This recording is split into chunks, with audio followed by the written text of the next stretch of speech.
ಏನಕ್ಕೆ ಅಷ್ಟೊಂದು ದ್ವೇಷ ಏನಕ್ಕೆ ಅಮ್ಮ ಗಿಡಗಳ ಬಗ್ಗೆ ಪುಸ್ತಕಗಳ ಎಲ್ರೂ ಬಗ್ಗೆ ಅಲ್ಲ, ಕೆಲವ್ರು ಇರ್ತಾರೆ. ನೀವು ನನ್ನ ಜೊತೆಲಿ ಯಾರು ನನ್ನ ಜೊತೆಲಿ ಮಾತಾಡ್ತಾರೆ ಅವ್ರಿಗೆ ಬಂತು ಗ್ರಾಚಾರ ಅಂತ. ಭಗವದ್ಗೀತೆ, ಕುರಾನು, ಬೈಬಲು ಎಲ್ಲ ಇರ್ತೈತಿ ನಡುಮಧ್ಯದಲ್ಲಿ. ದೇವಸ್ಥಾನ, ಮಸೀದಿ, ಚರ್ಚ್ ಥರ 6 ಗಂಟೆಗೆ ದೀಪ ಉಳಿಸ್ತದೆ. ಬೆಳಕರಿ ಅಂತ ನಮಾಜ್ ಮಾಡ್ಕೊಂಡು ಪ್ರೇಯರ್ ಬಂದ್ಮೇಲೆ ಶರ್ಟು ಹಾಕೊಳ್ಳಿಲ್ಲ ಕಣವ, ನಾನು ಓಡ್ ಬಂದೆ. ನನ್ನ ಮಗ ಯಾಕಪ್ಪ ಅಂದ. ನನ್ನ ಅಂಗಿ ತೊಗೊಂಡು ಓಡ್ಬಾರೋ ಅಂತ. ಅವ್ನು ಅಂಗಿ ತೊಗೊಂಡು ಓಡ್ಬತ್ತಾ ಅಂಗಿ ಹಾಕೊಂಡು ಬಂದು ನೋಡಿದ್ರೆ 350 ಜನ ಇದ್ದಾರೆ. ಎಲ್ಲ ಸುಟ್ಟು ಕರ್ಕಲಾಗಿ ಕೆಂಡ ನೆಲ್ಸಮ ಸುಟ್ಟು ಹಾಕಿದ್ದಾರೆ. ಯಾರು ಅಂತ ನನಗೆ ಗೊತ್ತಿಲ್ಲ. 11,000 ಪುಸ್ತಕ ಸುಟ್ಟು ಕರ್ಕಲಾಗಿದೆ.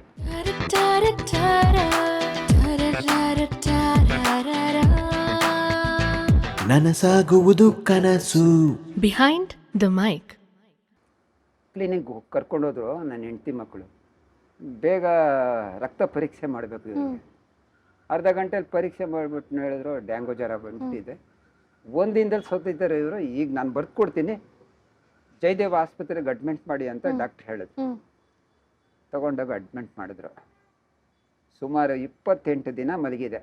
28 ದಿವಸದಲ್ಲಿ ಬಂದು ನೋಡಿದ್ರೆ ನನ್ನ ಗ್ರಂಥಾಲಯ ಮಠ ಗ್ರಂಥಾಲಯ ಮಠ ಏನೂ ಇಲ್ಲ. 28 ದಿವಸ. ಇದು 2014. ಏನ್ ಮಾಡಿದ್ರು? ಕತ್ತರಿಸಾಕ್ಬಿಟ್ರಮ್ಮ. ಮರಗಳೆಲ್ಲ ಬೆಳೆದಿದೆ, ಸಸಿಗಳು ಕತ್ತರಿಸ್ಬಿಟ್ರು. ನನ್ನ ಗುಡಿಸ್ಲಿ ಗ್ರಂಥಾಲಯ ಇತ್ತಲ್ಲ ಅದು ಕಿತ್ತು ಒದರ್ಬಿಟ್ರು, ಬೆಂಕಿ ಹಾಕ್ಬಿಟ್ಟಿದ್ರು. ಇದು 2014ರಲ್ಲಿ ಆಗಿದ್ದು. ಏನಕ್ಕೆ ಅಷ್ಟೊಂದು ದ್ವೇಷ ಏನಕ್ಕೆ ಅಮ್ಮ ಗಿಡಗಳ ಬಗ್ಗೆ ಪುಸ್ತಕಗಳ ಎಲ್ರೂ ಅಲ್ಲ, ಕೆಲವ್ರು ಇರ್ತಾರೆ. ಕನ್ನಡ ಆಗಲ್ಲ, ಕನ್ನಡ ಸೇರ್ಸಲ್ಲ ಅವ್ರಿಗೆ. ಹೆಂಗದು ಓದಿತದೆ ಅವ್ರಿಗೆ ಅದೇ ಮೇಲೆ ಬಂದು ಓದಿತದೆ ಕೆಲವ್ರಿಗೆ. ಇಲ್ಲಿ ಪುಸ್ತಕ ಅಷ್ಟು ಹೋಯ್ತು ಅಲ್ಲಿ ಪುಸ್ತಕ ಇರ್ಲಿಲ್ಲ. ಇದು ಪತ್ರಿಕೆಗಳಿದ್ದು.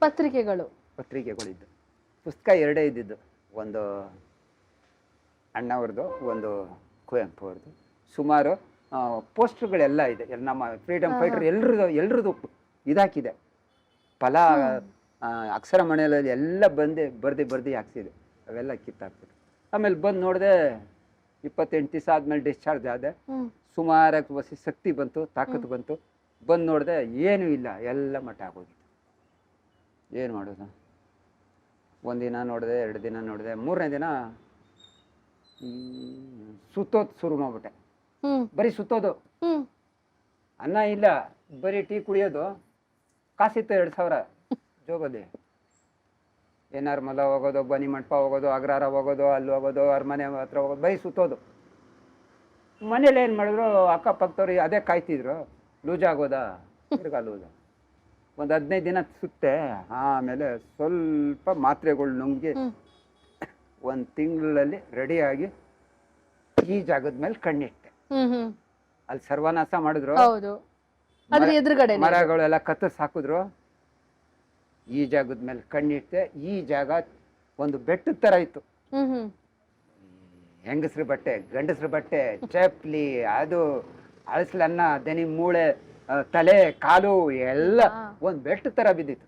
ಆಮೇಲೆ ಯೋಚನೆ ಮಾಡಿದೆ, ಈ ಜಾಗಕ್ಕೆ ಕ್ಲೀನ್ ಮಾಡ್ಬಿಟ್ಟು ಇಲ್ಲೇ ಮಾಡೋಣ ಅಂತ ಸಸ್ಪೆನ್ಸಲ್ಲಿ ನನ್ನ ಹೆಂಡ್ತಿಗೂ ಹೇಳಲಿಲ್ಲ. 2 ದಿನ ಯೋಚನೆ ಮಾಡಿದೆ. ಈ ಜಾಗ ಯಾರ್ದು ಅಂತನೂ ನನಗೆ ಗೊತ್ತು. ಈ ಜಾಗ ಮೂಡ ಜಾಗ. ಇದು ನನಗೆ ಗೊತ್ತಿತ್ತು. ಇಲ್ಲಿ ನೋಡಿ ಪೊಲಿ ಅಂತ ಯಾವ ಮಾತಲ್ಲಿ ಸರಿ, ಈ ಮೂಡದ ಜಾಗ ಅಂತ ನನಗೆ 100ಕ್ಕೆ 100 ಭಾಗ ಗೊತ್ತಿತ್ತು. ಈ ಜಾಗದ ಮೇಲೆ ಕಣ್ಣಿಟ್ಟು ಲಾರಿಯವ್ರಿಗೆ, ಮುನ್ಸಿಪಲ್ ಕಾರ್ಪೊರೇಷನ್ ಅವ್ರಿಗೆ ಹೇಳಿದೆ ಈ ಜಾಗ ಕ್ಲೀನ್ ಮಾಡಬೇಕು ಅಂತ. ಕಿವಿ ಕೊಡ್ಲಿಲ್ಲ ಅವರು. ನಾನು ಹೇಳಿದೆ, ನೀವು ಲಾರಿ ನಿಲ್ಲಿಸಿ, ನಿಮ್ಮ ಕೆಲಸ ಎಲ್ಲ ಮಾಡ್ಕೊಂಡ್ಮೇಲೆ 12 ಗಂಟೆಗೆ ಒಂದು ಲಾರಿ ನಿಲ್ಲಿಸಿ, ನಾನು ತುಂಬ್ತೀನಿ, 300 ರೂಪಾಯಿ ಕೊಡ್ತೀನಿ, ನೀವು ತೊಗೊಂಡೋಗಿ ಎಸಿಬೇಕು. ನಾನು ತುಂಬ್ತೀನಿ, ನೀವೇ ದುಡ್ಡು ಕೊಡ್ತೀರಾ? ನಾನು ದುಡ್ಡು ಕೊಡ್ತೀನಿ, ಬರೀ ಎಸಿಯಕ್ಕೆ ನಿಮಗೆ ಅಂತ. ಆವಾಗ ಯಾರು ಕೇಳಲಿಲ್ಲ. ಒಬ್ಬ ಕೇಳ್ದ, ಕಾರ್ಪೊರೇಷನ್ ಹೋಗಿ ಹೇಳ್ಬಿಟ್ಟು ಹೇಳ್ದ, ಸರಿ ನೀನೇ ತುಂಬಬೇಕು ಅಂತ. 30 ದಿವಸ ತುಂಬಿದೆ ತಾಯಿ. ಈ ಜಾಗ 30 ದಿವಸ ತುಂಬಿದೆ. ನೀವೊಬ್ರೆ? ನಾನು ಒಬ್ಬೆ, ಇನ್ಯಾರು ಬರ್ನಿಲ್ಲ. ಇದನ್ನ ಸಾಕ್ಷಿ ನೋಡಿರೋರು ಇದೆ. 30 ದಿವಸ ಇಲ್ಲಿಂದ 4 ಗಂಟೆ ಜಾಗ ತುಂಬೋದು. ದಿನಕ್ಕೆ 2 ಲೋಡು 3 ಲೋಡು 300 ರೂಪಾಯಿ. ಎಷ್ಟು ಯಾಕೆ ದಿನಕ್ಕೆ ನಾನ್ ಕೊಡ್ಬೇಕು, ಕಾರ್ಪೊರೇಷನ್ ಅವ್ರಿಗೆ ನಾನ್ ಕೊಡ್ಬೇಕು. 30 ದಿವಸ ಈ ತರ ಲೋಡ್ ಖಾಲಿ ಮಾಡಿ ಮಠ ಮಾಡಿ 10,000 ರೂಪಾಯಿ ನನ್ನ ಹತ್ರ ದುಡ್ಡಿತ್ತು ಅವಾಗ. ಜಲ್ಲಿ ಹೊಡೆದಿದ್ದು ದುಡ್ಡು ಮಡಗಿದೆ. 10,000 ರೂಪಾಯಿ ಕೊಟ್ಟು ಬಿದ್ರುಗಳ ತಗೊಂಡೆ. ಒಂದು 2 ಆಪೆ ಆಟೋ ಅಷ್ಟು ಹಳೆವು ಮನೆಗಳು ಡಮಲಿಶ್ ಮಾಡ್ತಾರೆ, ಮುರುಕಲು ಮನೆಗಳು. ಅಲ್ಲಿ ಹಳೇ ದಬ್ಬೆಗಳು ಸಿಗ್ತವೆ ಮುರುಕಲು ಮನೆಗಳಲ್ಲಿ. ಅದು 2 ಆಪೆ ಆಟೋ ತಗೊಂಡ್ಬಂದು ಗುಡ್ಡೆ ಹಾಕ್ಬಿಟ್ಟು ಸುತ್ತ ಕವರ್ ಮಾಡಿದೆ. ಸುತ್ತ ಬಾಡಿ ಹಾಕ್ತೆ ಒಬ್ಬನೇ. ಸುತ್ತ ಬಾಡಿ ಹಾಕ್ಬಿಟ್ಟು ಮಧ್ಯದಲ್ಲಿ ಒಂದು ಗುಡಿಸಲು ತಯಾರು ಮಾಡಿದೆ. 15 ಅಡಿ 18 ಅಡಿ ಇದೇ ಜಾಗದಲ್ಲಿ ಗುಡಿಸಲು 2 ದಿವಸದಲ್ಲಿ ಮಾಡ್ಬಿಟ್ಟೆ. 2 ದಿವಸದಲ್ಲಿ ಗುಡಿಸಲು ಮಾಡಿದೆ. 3ನೇ ದಿವಸಕ್ಕೆ ಬಂತು ಗ್ರಾಚಾರ. ಏನಾಯ್ತು? ಅಲ್ಲೆಲ್ಲ ಸರ್ವನಾಶ ಮಾಡ್ಬಿಟ್ಟಿದ್ರಲ್ಲ. ಇಲ್ಲಿ ಬಂದು 3ನೇ ದಿವಸ ಕಟ್ಟಿದ್ದೀನಿ. ಇನ್ನು ನಾಳೆ ಗ್ರಂಥಾಲಯ ಓಪನ್ ಮಾಡ್ಬೇಕು, ಉದ್ಘಾಟನೆ ಮಾಡ್ಬೇಕು. ರಾತ್ರಿ ಬಂದರು. ಮಲಗಿದ್ದೀನಿ ಒಬ್ಬನೇ ಒಬ್ಬ ದೊಣ್ಣೆ ಮಾಡಿಕೊಂಡು. ಏನಾರು ಆಗ್ತದೆ ಅಂತ ಗೊತ್ತು. ಈ ಏರಿಯಾದ ಬಗ್ಗೆ ನನಗೆ ಗೊತ್ತು. ಕರೆಕ್ಟ್ 1 ಗಂಟೆ ರಾತ್ರಿಗೆ ಬಂದ ಒಬ್ಬ ಗುರ್ತಿರೋನೆ. ಸೈಯದ್ ಅಂಕಲ್ ನಮಸ್ಕಾರ ಅಂತ. ನಮಸ್ತೆ ಬಾಪ, ಏನಪ್ಪ ಇಷ್ಟೊತ್ತಲ್ಲಿ? ಸುಮ್ಮನೆ ಮಾತಾಡ್ಸಕ್ಕೆ ಬಂದೆ. ಸುಮ್ಮನೆ ಮಾತಾಡ್ಸಕ್ಕೆ ಬಂದಿಲ್ಲ, ಏನೋ ಇದೆ ವಿಷಯ ಅಂತ ಮನ್ಸಲ್ಲಿ ಹೇಳಿದೆ. ಅದ್ರ ಜೊತೆಲಿ ಇನ್ನೊಬ್ಬ ಇದ್ದ ಹಿಂದೆ. ಏಯ್ ಯಾರೋನೋ ಅಂದೆ. ನಾನು ಯಾವತ್ತೂ ಇಲ್ಲಿ ಮನೆಗೆ ಕೊಂಡ್ರೆ ಮಚ್ಚು ಮಡಿಕೊಳ್ತೀನಿ. ಒಂದು ಮಾತು ಹೇಳಿದೆ ನಿಮಗೆ, ದಂಡಂ ದಶಗುಣಂ. 3 ಬಿಟ್ಟವನು ಊರಿಗೆ ದೊಡ್ಡವನು. ಇಲ್ದಾರೆ ಇಲ್ಲಿ ನಾನು ನಿಲ್ಲಕ್ಕಾಯ್ತಿರ್ನಿಲ್ಲ ತಾಯೇ. 1 ಕೋಟಿ ಜನ ಬರಲಿ, ಫೈಟ್ ಮಾಡೋ ಶಕ್ತಿ ಭಗವಂತ ದೇವ್ರು ಕೊಟ್ಟಿದ್ದಾನೆ. ಸತ್ಯಕ್ಕೆ ಮಾತ್ರ, ಅನ್ಯಾಯಕ್ಕಲ್ಲ, ಸತ್ಯಕ್ಕೆ. 9 ಪತ್ರಿಕೆ ತರಿಸ್ದೆ, ಇಟ್ಟೆ, ಮಾಡಿದೆ. ಬಂತು ತಿರ್ಗಾ ಗ್ರಾಚಾರ 5 ಗಂಟೆಗೆ ಸರಿಯಾಗಿ. ಬೆಳಗ್ಗೆ ಉದ್ಘಾಟನೆ ಆಯಿತು ಗ್ರಂಥಾಲಯ. 5 ಗಂಟೆಗೆ ತಿರ್ಗಾ ಸಾಯಂಕಾಲ 5 ಗಂಟೆಗೆ ತಿರ್ಗಾ ಗ್ರಾಚಾರ ಬಂತು. ಏನಾಯ್ತು ಅವಾಗ? ಒಂದು ಆಳು ಬಿಟ್ಬಿಟ್ಟು ಹೋಗಿದೆ. ನೀನು ನೋಡ್ಕೊಂಡಿರೋ, ಅವನಿಗೆ ಫೋನ್ ನಂಬರ್ ಕೊಟ್ಟೋಗಿದೆ. ನೋಡ್ಕೊಂಡಿರೋ, ಯಾರು ಬಂದ್ರೆ ಕೇಳಿದ್ರೆ ನನಗೆ ಫೋನ್ ನಂಬರ್ ಕೊಡು ಅಂತ. ನಾನು ಬಣ್ಣ ತರಕ್ಕೆ ಹೋಗಿದ್ದೆ, ಬಣ್ಣ ಅಂಗಡಿಗೆ, ಇಲ್ಲೇ KR ಸರ್ಕಲಲ್ಲಿ. ಬರೋ ಗಂಟ ಹಿಂಗೆ ಪಾಪ ಕೂಲಿ ಆಳಿಗೆ ಅವನಿಗೆ ಹಿಡ್ಕೊಬಿಟ್ಟಾರ. ಒಂದು 30 ಜನ ಬಂದ್ಬಿಟ್ಟು. ಎಷ್ಟು ಜನ ಬಂದ್ಬಿಟ್ಟೆ? 30 ಜನ ಬಂದ್ಬಿಟ್ಟು. ಯಾರು ಮಾಡಿರೋದು ಅವ್ನಿಗೆ ಎದುರಿಸ್ತಾ ಇದ್ದಾರೆ ಕೂಲಿ ಆಳಿಗೆ. ಅವನು ನನಗೆ ಯಾಕೆ ತರಿಸ್ತೀರಾ, ನಾವು ಕೂಲಿಗೆ ಬಂದಿರೋದು, ಮಾತಾಡೋಗಿರೋ ಸೈಯದ್ ಅಣ್ಣನ ಮಾತಾಡಿ ಅಂದ್ಬಿಟ್ಟು ನಂಬರ್ ಕೊಟ್ಟು ನನಗೆ ಫೋನ್ ಮಾಡಿದ್ರು. ನಾನು ಬಣ್ಣದ ಅಂಗಡಿಲಿ ಬಣ್ಣ ಪರ್ಚೇಸ್ ಮಾಡ್ತಾ ಇದ್ದೀನಿ. ನನಗೆ 30 ಜನ ಅಲ್ಲ, 30 ಲಕ್ಷ ಜನ ಬಂದರು ಎದ್ರಲ್ಲ. 30 ಜನ ಬಂದಿದ್ರು. ಏನಪ್ಪ, ಯಾರು ಬೇಕು? ಯಾರು ನೀವು? ಸೈಯದ್ ಇಸಾಕ್. ಏನಿದು ಜಾಗದಲ್ಲಿ ಮಾಡಿರೋದು? ನೀವು ಯಾರಯ್ಯ? ನೀವು ಬನ್ನಿ ಜಾಗಕ್ಕೆ ಅಂತ. ಸರಿ ಬರ್ತೀನಿ, ಮಡಗಿ. ಅರ್ಧ ಗಂಟೆ ಆಗುತ್ತೆ, ಕಾಯ್ಬೇಕು ನೀವು ಅಂದೆ. ಏನು ಮಾಡ್ತಾ ಇದೀಯ? ನಾವು ಗಾಡಿ ಕಳ್ಸೋಣ. ಗಾಡಿ ಏನು ಕಳಿಸ್ಬೇಡಿ, ನಾನು ಏನೋ ಸಾಮಾನು ತಗೋತಾ ಇದ್ದೀನಿ, ಬರ್ತೀನಿ.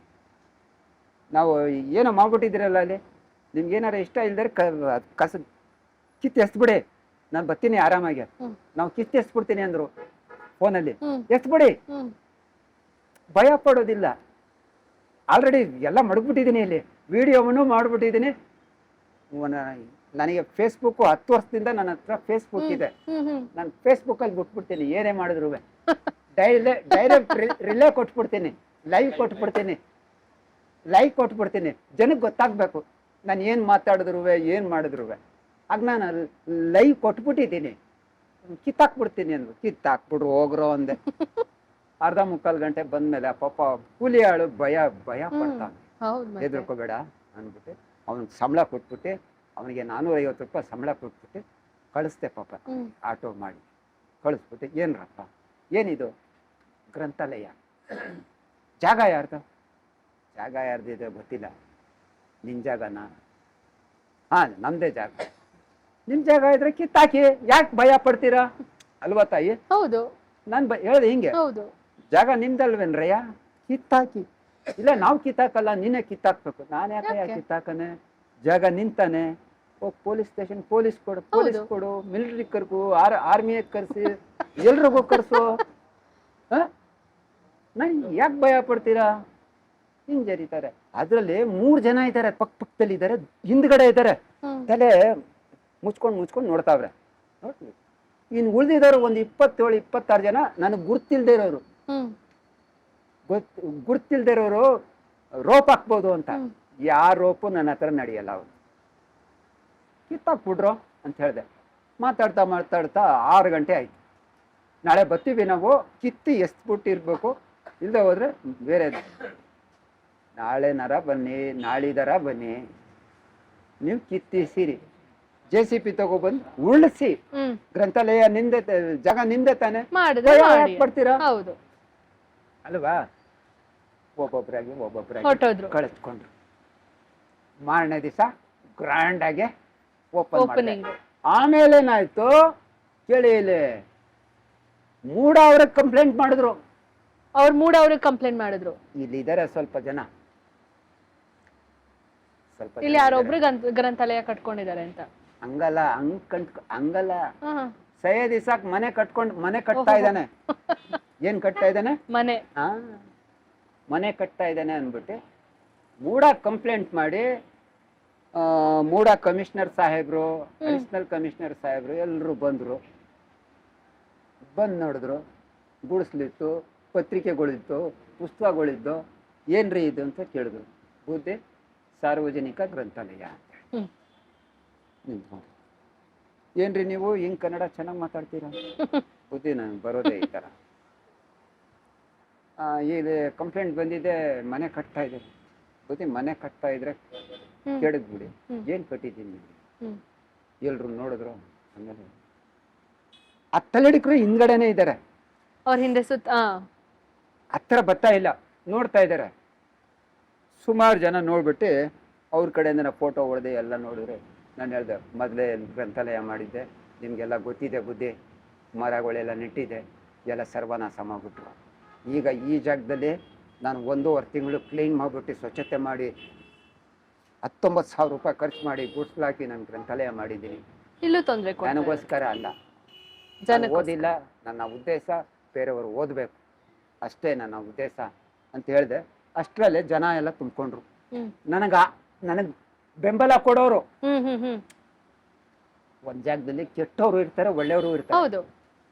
ಒಂದು 15 ಜನ ನನ್ನ ಬೆನ್ನಿಂದ ಬಂದ್ಬಿಟ್ಟು ಅವ್ರು ಹೇಳಿದ್ರು, ನೋಡಿ ಅವ್ರು ಇರೋದಕ್ಕೆ ಈ ಜಾಗ ಸ್ವಚ್ಛತೆ ಆಗಿದೆ, ಅಲ್ಲಿ ಮರ ಬೆಳೆಸಿದ್ರು, ಕಡ್ದಾಕ್ಬಿಟ್ರು ಕಳ್ಳರು, ಗ್ರಂಥಾಲಯ ಮಾಡಿದ್ರು. ಅವ್ರೇನು ಮನೆ ಕಟ್ತಾ ಇಲ್ಲ, ಗ್ರಂಥಾಲಯ ಕಟ್ಟಿದ್ದಾರೆ.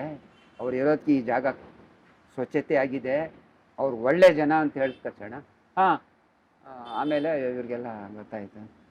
ಏನು ಹೇಳ್ತಾ ಇಲ್ಲ, ನಾನೇ ಹೇಳಿದೆ ಕಮಿಷನರ್ ಸಾಹೇಬಿಗೆ, ನೋಡಿ ನಾನೇನು ಮಾಡ್ತಾ ಇಲ್ಲ ಈ ಥರ. ಸರಿ, ನೀವು ಗುಡಿಸ್ಲಾಕಿದ್ದೀರಲ್ರಿ, ಸೋರ್ತದಲ್ರಿ, ಮಳೆ ಬಂದರೆ ಸೋರ್ತದ? ಇಲ್ಲ ಬುದ್ಧಿ, ಮಧ್ಯದಲ್ಲಿ ಅಂಡಲ್ಲಿ ತೆಂಗಿನ ಮಟ್ಟೆ ಹಾಕಿದ್ದೀನಿ, ಮಧ್ಯದಲ್ಲಿ ತಗಡು ಶೀಟ್ ಹಾಕಿದ್ದೀನಿ, ತಿರ್ಗಾ ಮಟ್ಟೆ ಹಾಕಿದ್ದೀನಿ. ನೀರು ಸೋರಿದ್ರು ಅವಾಯ್ಡ್ ಮಾಡ್ಕೊಡ್ತದೆ, ಮಧ್ಯದಲ್ಲಿ ತಗಡಿದೆ, ತಗಡ್ ಕವರ್ ಆಗುತ್ತೆ ಅಂತ ಹೇಳ್ದೆ. ಆವಾಗ ಆಯ್ತು ಅಂದ್ಬಿಟ್ಟು ಹೊರಟ್ರು ಅವರು. 9 ಕಾರ್ ಬಂದಿದ್ದವು ಹೋದ್ರು. ಅಲ್ಲಿದ್ರಲ್ಲ ಅವರೇ ಇದಕ್ಕೆ ಬೆಂಕಿ ಹಾಕಿರೋದು.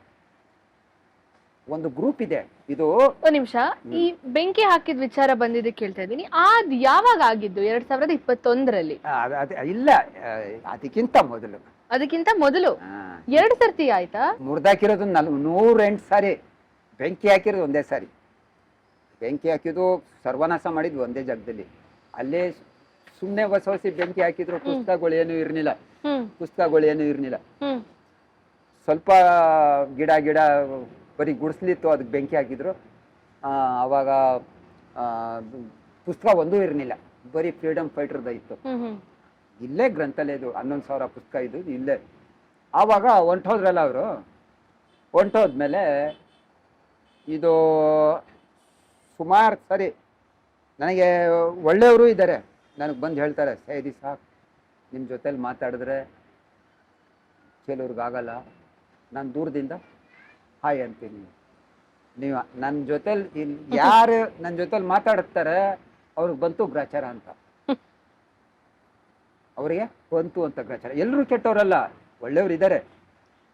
ಇವರು ಪೇಪರ್ ಓದ್ತಾ ಇದ್ದಾರಲ್ಲ, ಸುಮಾರು ನನ್ನ ಕಾರ್ಯಕ್ರಮಕ್ಕೆ ಒಂದು 28 ಕಾರ್ಯಕ್ರಮಕ್ಕೆ ಬಂದವ್ರೆ, ಕನ್ನಡ ಕಾರ್ಯಕ್ರಮಕ್ಕೆ. ಹಂಗೆ ಒಳ್ಳೆಯವರು ಇದ್ದಾರೆ, ನಂಗೆ ಮೆಸೇಜ್ ಕೊಡ್ತಾರೆ. ಇದು ಸುಟ್ಟಾಕೋಕ್ಕಿಂತ ಮೊದಲು ಪ್ಲಾನ್ಗಳು ನಡೆದಿದ್ದಾವೆ, ಆದರೆ ನನಗೆ ಆವಾಗ ಗೊತ್ತಾಗಿಲ್ಲ. ಸುಟ್ಟೋದ್ಮೇಲೆ 1 ವರ್ಷದ ಮೇಲೆ ಗೊತ್ತಾಗಿದ್ದು ಇದು ಸುಡಕ್ಕೆ 3-4 ವರ್ಷದಿಂದ ಹಿಂದೆನೂ ಪ್ಲಾನ್ ನಡೀತಿತ್ತು ಅಂತ. ಸುಟ್ಟೋಗಿದ್ದು 1 ವರ್ಷದ ಮೇಲೆ ನನಗೆ ಗೊತ್ತಾಗಿದೆ, ಈ ತರ ಪ್ರಯತ್ನ ಪಡ್ತಾ ಇದ್ದಾರೆ. ಆವಾಗ ಇದು ಸುಟ್ಟೋಗಿದ್ದು ಇದೇ ಇವತ್ತು 8 ಅಲ್ವಾ, ಇವತ್ತು ರಾತ್ರಿ 12:40 ಬೆಂಕಿ ಬೀಳ್ತಿತ್ತು. ಮೊದಲು ನಾನು ಮನೇಲಿ ಮಲಗಿದೆ, ಇಲ್ಲಿಂದ 100 ಅಡಿನೂ ಇಲ್ಲ ನಮ್ಮ ಮಟ್ಟಿ ಹಿಂಭಾಗದಲ್ಲಿ. ಇಲ್ಲೇ ಮಲಗಿದೆ ಕಣವ, 5 ವರ್ಷ ಮಲಗಿದೆ. ನಡ್ಮಧ್ಯದಲ್ಲಿ ಒಂದು ತೆಂಗಿನ ಮರ ಇತ್ತು, ಅದ್ರ ಮೇಲೆ ದೊಡ್ಡದು ದೀಪ ಇತ್ತು, ಎಣ್ಣೆ ದೀಪ. 5 ಲೀಟರ್ ಎಣ್ಣೆ, ಕೈ ಎಣ್ಣೆ ಕಣವ. ಎಣ್ಣೆಗೆ ದುಡ್ಡು ಹಾಕ್ವಿ ಅವಾಗ. ಎಷ್ಟು? 750 ರೂಪಾಯಿ 15 ದಿನಕ್ಕೆ. ಹೆಂಗೆ ಅಂದ್ರೆ ರಾತ್ರಿ ಹತ್ತಿಸ್ಬಿಟ್ರೆ 6 ಗಂಟೆಗೆ ಹತ್ತಿಸಿದ್ರೆ ಬೆಳಕರಿವಾಗ ನಮಾಜ್ ಪ್ರೇಯರ್ ಮಾಡ್ಕೊಂಡು ಬಂದ್ಮೇಲೆ ದೀಪನ ಹಾಕ್ತಾರೆ ಗುಡ್ಸ್ಲಲ್ಲಿ. ಯಾಕಂದ್ರೆ ಭಗವದ್ಗೀತೆ, ಕುರಾನು, ಬೈಬಲು ಎಲ್ಲ ಇರ್ತಿತ್ತು ನಡುಮಧ್ಯದಲ್ಲಿ. ದೇವಸ್ಥಾನ, ಮಸೀದಿ, ಚರ್ಚ್ ತರ 6 ಗಂಟೆಗೆ ದೀಪ ಉರಿಸಿದ್ರೆ ಬೆಳಕರಿಯಕ್ಕೆ ನಮಾಜ್ ಮಾಡ್ಕೊಂಡು ಪ್ರೇಯರ್ ಬಂದ್ಮೇಲೆ 5 ವರ್ಷ. ಅವಾಗೆಲ್ಲ ಸುಟ್ಟೋಗ್ಲಿಲ್ಲ ಇದು ನಡುಮಧ್ಯದಲ್ಲಿ ಇದ್ದಾಗ. 5 ವರ್ಷ ಇಲ್ಲೇ ಮನಿಕೊಂಡೆ. ಆಮೇಲೆ ನನಗೆ ನಂಬಿಕೆ ಬಂದ್ಬಿಡ್ತು, ಯಾರು ಮುಟ್ಟಲ್ಲ ಅಂತ. ಆಮೇಲೆ ಏನಾಯ್ತು, 1 ವರ್ಷ ಮಲಗ್ನಿಲ್ಲ, ಕಡ್ಡಿ ಹೊಡೆದ್ಬಿಟ್ಟು 8 ಗಂಟೆ 8:30 ಮನೆಗೆ ಹೋಗ್ಲೆ. ದೀಪ 6 ಗಂಟೆಗೆ ಗುಡ್ಸಿದ್ರೆ ಬೆಳಗ್ಗೆ ಬಂದು ಸುತ್ತ ಗುಡ್ಸ್ಲು, ಸುತ್ತ ಪುಸ್ತಕ 1 ವರ್ಷದಿಂದ ಸುಟ್ಟೋಗಿಲ್ಲ. ಅದ್ ನೋಡಿ, ಒಂದ್ ಮಾತು, ಈ ಗ್ರಂಥಾಲಯ ಸುಡೋಕ್ಕಿಂತ ಮೊದಲು 1 ತಿಂಗಳು ಮೊದಲು ನನ್ನ ಹತ್ರ ಎಣ್ಣೆ ತರ್ಸಕ್ ಕಾಸು ಇರ್ತಿರ್ಲಿಲ್ಲ. ಆವಾಗ ನಾನು ದೀಪ ಉರಿಸ್ತಿರ್ಲಿಲ್ಲ, ಇಲ್ದಾರೆ ಅದ್ರ ಮೇಲೆ ಹಾಕ್ಬಿಡೋರು, ದೀಪ ಹಾಕ್ತಿದ್ರಿಂದ ಹಾಕ್ಬಿಡೋರು. 1 ತಿಂಗಳು ನನ್ನ ಹತ್ರ ಎಣ್ಣೆಗೆ ದುಡ್ಡಿರ್ಲಿಲ್ಲ, 750 ರೂಪಾಯಿ 5 ಲೀಟರ್ ತರ್ಸಕ್ಕೆ. ಅದೇ ಒಂದು ಇದು ಬರೋದು. ಇದು ಸುಟ್ಟೋದಾಗ ಸುಮಾರು ಒಂದು 40 ಇನ್ಸ್ಪೆಕ್ಟರ್ಗಳು ಬಂದ್ರು ಬೆಳಕರಿಯದ್ರಲ್ಲೇ. ಒಂದೇ ಒಂದು ಪಾಯಿಂಟ್ ಕೇಳಿದ್ರು. ನಿಮಿಷ, ನೀವು 8ನೇ ತಾರೀಕು ಏಪ್ರಿಲ್ 12:40 ಆಗಿದ್ದು ಅಂದ್ರೆ ಇದು ಮೊದಲು ಕೇಳ್ಕೊಳ್ಳಿ. 12:40 ಇದು CC ಕ್ಯಾಮೆರಾದಲ್ಲಿ ಏನ್ ತೋರಿಸ್ತದೆ, 2 ಗಂಟೆ ಚಿಲ್ಲರೆಗೆ ತೋರಿಸ್ತದೆ. ಈ ಬಿಲ್ಡಿಂಗ್ ಅಲ್ಲಿ ಎದುರುಗಡೆ ಈ ಬಿಲ್ಡಿಂಗ್ ಇದೆ, ಅಲ್ಲಿ CC ಕ್ಯಾಮೆರಾ ರೆಕಾರ್ಡ್ ಆಗಿದೆ. ಅದು ಆ CC ಕ್ಯಾಮೆರಾದಲ್ಲಿ ಏನ್ ಕಾಣ್ತದೆ, 2:20 ಶುರುವಾಗಿರೋದು ಇದು. ಇದು ಆಕ್ಚುಲ್ 12:40 ಬೆಂಕಿ ಬಿದ್ದಿದೆ. ಇಲ್ಲಿ ಹಿಂಭಾಗ ಫೋನ್ ಮಾಡೋರೆ KIBಗೆ, ಗ್ರಂಥಾಲಯಕ್ಕೆ ಬೆಂಕಿ ಬಿದ್ದಿದೆ, ದಯವಿಟ್ಟು ನೀವು ಕರೆಂಟ್ ಆಫ್ ಮಾಡಿ, ನಮ್ಮ ಮನೆಗಳಿಗೆಲ್ಲ ಸುತ್ತೋಯ್ತವೆ ಅಂತ. ಅಲ್ಲಿ ರೆಕಾರ್ಡಿಂಗ್ ಆಗಿದೆ. ಎಲ್ಲಿ ರೆಕಾರ್ಡಿಂಗ್ ಆಗಿದೆ? ನೋಡಿ, ಯಾವ ಸತ್ಯನೂ ಮುಚ್ಚಕ್ಕಾಗಲ್ಲ. ಜೈಸಿ ಕರ್ನಿ ವೈಸಿ ಬರ್ನಿ, ಉರ್ದು ಭಾಷೆಯಲ್ಲಿ ಹೇಳ್ತೀವಿ. ಜೈಸಿ ಕರ್ನಿ ವೈಸಿ ಬರ್ನಿ. ನಾವು ಏನೇ ಮಾಡಿದ್ರು ಮುಚ್ಚಿದ್ರು ಭಗವಂತ ಇದ್ದಾನೆ, ದೇವರು ನೋಡೋನು. ಸತ್ಯ ಸತ್ಯನೇ. ಹಾಗೆ 12 ಗಂಟೆ ಖಾದರ್ ಖಾನ್ ಹೇಳಿದ್ದಾನೆ ಡೈಲಾಗ್, ಜೈಸಿ ಕರ್ನಿ ವೈಸಿ ಬರ್ನಿ ಅಂದ್ರೆ ನಾವ್ ಏನ್ ಮಾಡಿದ್ದು ಅದನ್ನೇ. ಇಲ್ಲೇ ಬಂಪರ್, ಇಲ್ಲೇ ಬಹುಮಾನ, ಇಲ್ಲೇ ಡ್ರಾ, ಮೇಲ್ ಹೋಗೋಂಗಿಲ್ಲ. ಇಲ್ಲೇ ಸ್ವರ್ಗ, ಇಲ್ಲೇ ನರಕ, ಮೇಲೆ ಇಲ್ಲ ಸುಳ್ಳು, ಹುಟ್ಟು ಸಾವು 2ರ ಮಧ್ಯ 3 ದಿನದ ಬಾಳು. ನನಗೆ ಮರ್ತ್ಬಿಟ್ಟೆ. 12:40 ಕಾಲ್ ರೆಕಾರ್ಡಿಂಗ್ ಆಗಿದೆ. 12:40 ಪಕ್ಕದ ಮನೆಯವರು ಫೋನ್ ಮಾಡಿದ್ದಾರೆ, ಗ್ರಂಥಾಲಯಕ್ಕೆ ಬೆಂಕಿ ಬಿದ್ದಿದೆ, ದಯವಿಟ್ಟು ನೀವು ಕರೆಂಟ್ ಆಫ್ ಮಾಡಬೇಕು ಅಂತ. ಅಲ್ಲಿ ರೆಕಾರ್ಡಿಂಗ್ ಆಗಿದೆ. ಆದ್ರೂ ನಾನು ಹಿಂದ್ಗಡೆ ಮಲಗಿರೋದು 100 ಅಡಿ ದೂರ ನಮ್ಮ ಮನೆ. ಮಧ್ಯದಲ್ಲಿ 2-3 ಬಿಲ್ಡಿಂಗ್ ಬಂದ್ಬಿಟ್ಟಿದ್ರೆ ನಂಗೆ ಕೇಳಿಸಿಲ್ಲ. ಆವತ್ತೇ ನನಗೆ ನಿದ್ದೆ. ಏನ್ ಬಂದಿತ್ತು, 8:30 9 ಗಂಟೆ ಗಂಟ, ಇದೇ 8ನೇ ತಾರೀಕು 9 ಗಂಟೆ ಗಂಟ ಇಲ್ಲೇ ಇದ್ದೀನಿ. ಅವತ್ತು 9:30 ಹೋಗಿರೋದು ಏಪ್ರಿಲ್. ಹೋಗಿ ನನಗೆ ನಿದ್ದೆ ಬಂದಿರೋದು 12:45 ಏನೋ ಮಲಗಿದ್ದೀನಿ. ನನಗೆ ಎಬ್ಬರಿಸಿರೋದು ಯಾವಾಗ ಎಬ್ಬರಿಸಿರ್ಬೋದು ಹೇಳ್ತೀನಿ. ಎಷ್ಟು ಗಂಟೆಗೆ ಎಬ್ಬರಿಸಿದ್ದು? 1 ಗಂಟೆ ಏನಾಗಿದೆ, 12:40 ಕಾಲು ಹೋಯ್ತು. ಅವ್ರು ಕರೆಂಟ್ ಆಫ್ ಮಾಡಿದ್ರೆ ರೆಕಾರ್ಡಿಂಗ್ ಆಗಿದೆ. ಸುಮಾರು 350 ಜನ ಸುತ್ತ ಇದ್ದಾರೆ ಇಲ್ಲಿ. 350 ಜನ 2:20 ಬೆಂಕಿ ಬಿದ್ದಿದ್ದು ಅಂತ ಕೇಳಿ. 350 ಜನ, ಬಿಂದಿಗೆಗಳು, ಪೈಪ್ಗಳು ಎಲ್ಲ ಇದಾವೆ, CCTV ಎಲ್ಲ ಕ್ಯಾಮ್ರಾ ರೆಕಾರ್ಡ್ ಆಗಿದೆ. ನನಗೆ ಎದುರಿಸಿರೋದು ಯಾವಾಗ? 4:42 ಇಲ್ಲೊಂದು ಗಾಡಿ ನಿಂತಿದೆ. ಯಾವ ಗಾಡಿ? ಎಲ್ಲ ಅದು ನನ್ನ ಗ್ರಂಥಾಲಯ ಸುಡೋಕ್ಕಿಂತ ಮೊದಲು ಪ್ರತಿ ದಿವಸ 9 ಗಂಟೆಗೆ ಗಾಡಿ ನಿಲ್ಸುವ ಅವನು. ರಾತ್ರಿ ಹೊತ್ತು ಬೆಳಗ್ಗೆ 5 ಗಂಟೆಗೆ ಗಾಡಿ ತೊಗೊಂಡೋಗುವ. ಇದಕ್ಕೆ ಫರ್ನಿಚರ್ ಗಾಡಿ, ಮರದ್ದು ಗೋಣಿಕೊಪ್ಪ, ಶುಂಠಿಕೊಪ್ಪ ಆ ಥರ ಪಾರ್ಸಲ್ ಹೋಗೋದು. ಇಲ್ಲಿ ನಿಲ್ಸುವ. ಅವನಿಗೆ ಫೋನ್ ಮಾಡಿ ಗಾಡಿ ತೆಗ್ಸಿದಾರೆ ಮೇಡಮ್. ಅವನ ಮನೆ ಎಲ್ಲಿರೋದು? ನನ್ನ ಮನೆಯಿಂದ 7ನೇ ಮನೆ. ನನ್ನ ಮನೆಯಿಂದಾನೆ ಪಾಸ್ ಆಗ್ಬೇಕು. ನನ್ನ ಮನೆಯಿಂದಾನೆ ಪಾಸ್ ಆಗ್ಬೇಕು. ಅವನು ಫೋನ್ ಹೊಡೆದವ್ರೆ, ಬಂದು ಗಾಡಿ ತೆಗಿ ಅಂತ. 12 ಗಂಟೆ ಅನ್ಕಿಂತ ಮೊದಲೇ ಗಾಡಿ ತೆಗ್ದಿದ್ದಾನ ಅವನು. ಇಲ್ಲಿ ಆ ಗಾಡಿ ನಿಂತಿದ್ದಲ್ಲ, ಅಲ್ಲೂ ಅಲ್ಲ, ಇಲ್ಲಿ ನಿಲ್ಸಿದ್ದು ಅವ್ನ ಗಾಡಿ. ಗುಡ್ಸ್ಲಿತ್ತು ನನ್ನ ಗ್ರಂಥಾಲಯ. ಅವನು ಕೂಡ ನನಗೆ ಹೇಳಲಿಲ್ಲ. ಅವ್ನು 1 ವರ್ಷ ನಿಲ್ಲಿಸ್ತಾನೆ ನನ್ನ ಗ್ರಂಥಾಲಯದ ಹತ್ರ. ಈ ತರ ಸುಟ್ಟೋಗಿದೆ ಸೈದಣ ಹಿಂದ್ಗಡೆ ಅಂತ ಆಗ್ತಿತ್ತು ನನಗೆ. ಹೋಗುವಂತ ಇಲ್ವಾ? ಇರ್ಲಿ, ಅದು ಯಾರು ಹಾಕಿದಾರ?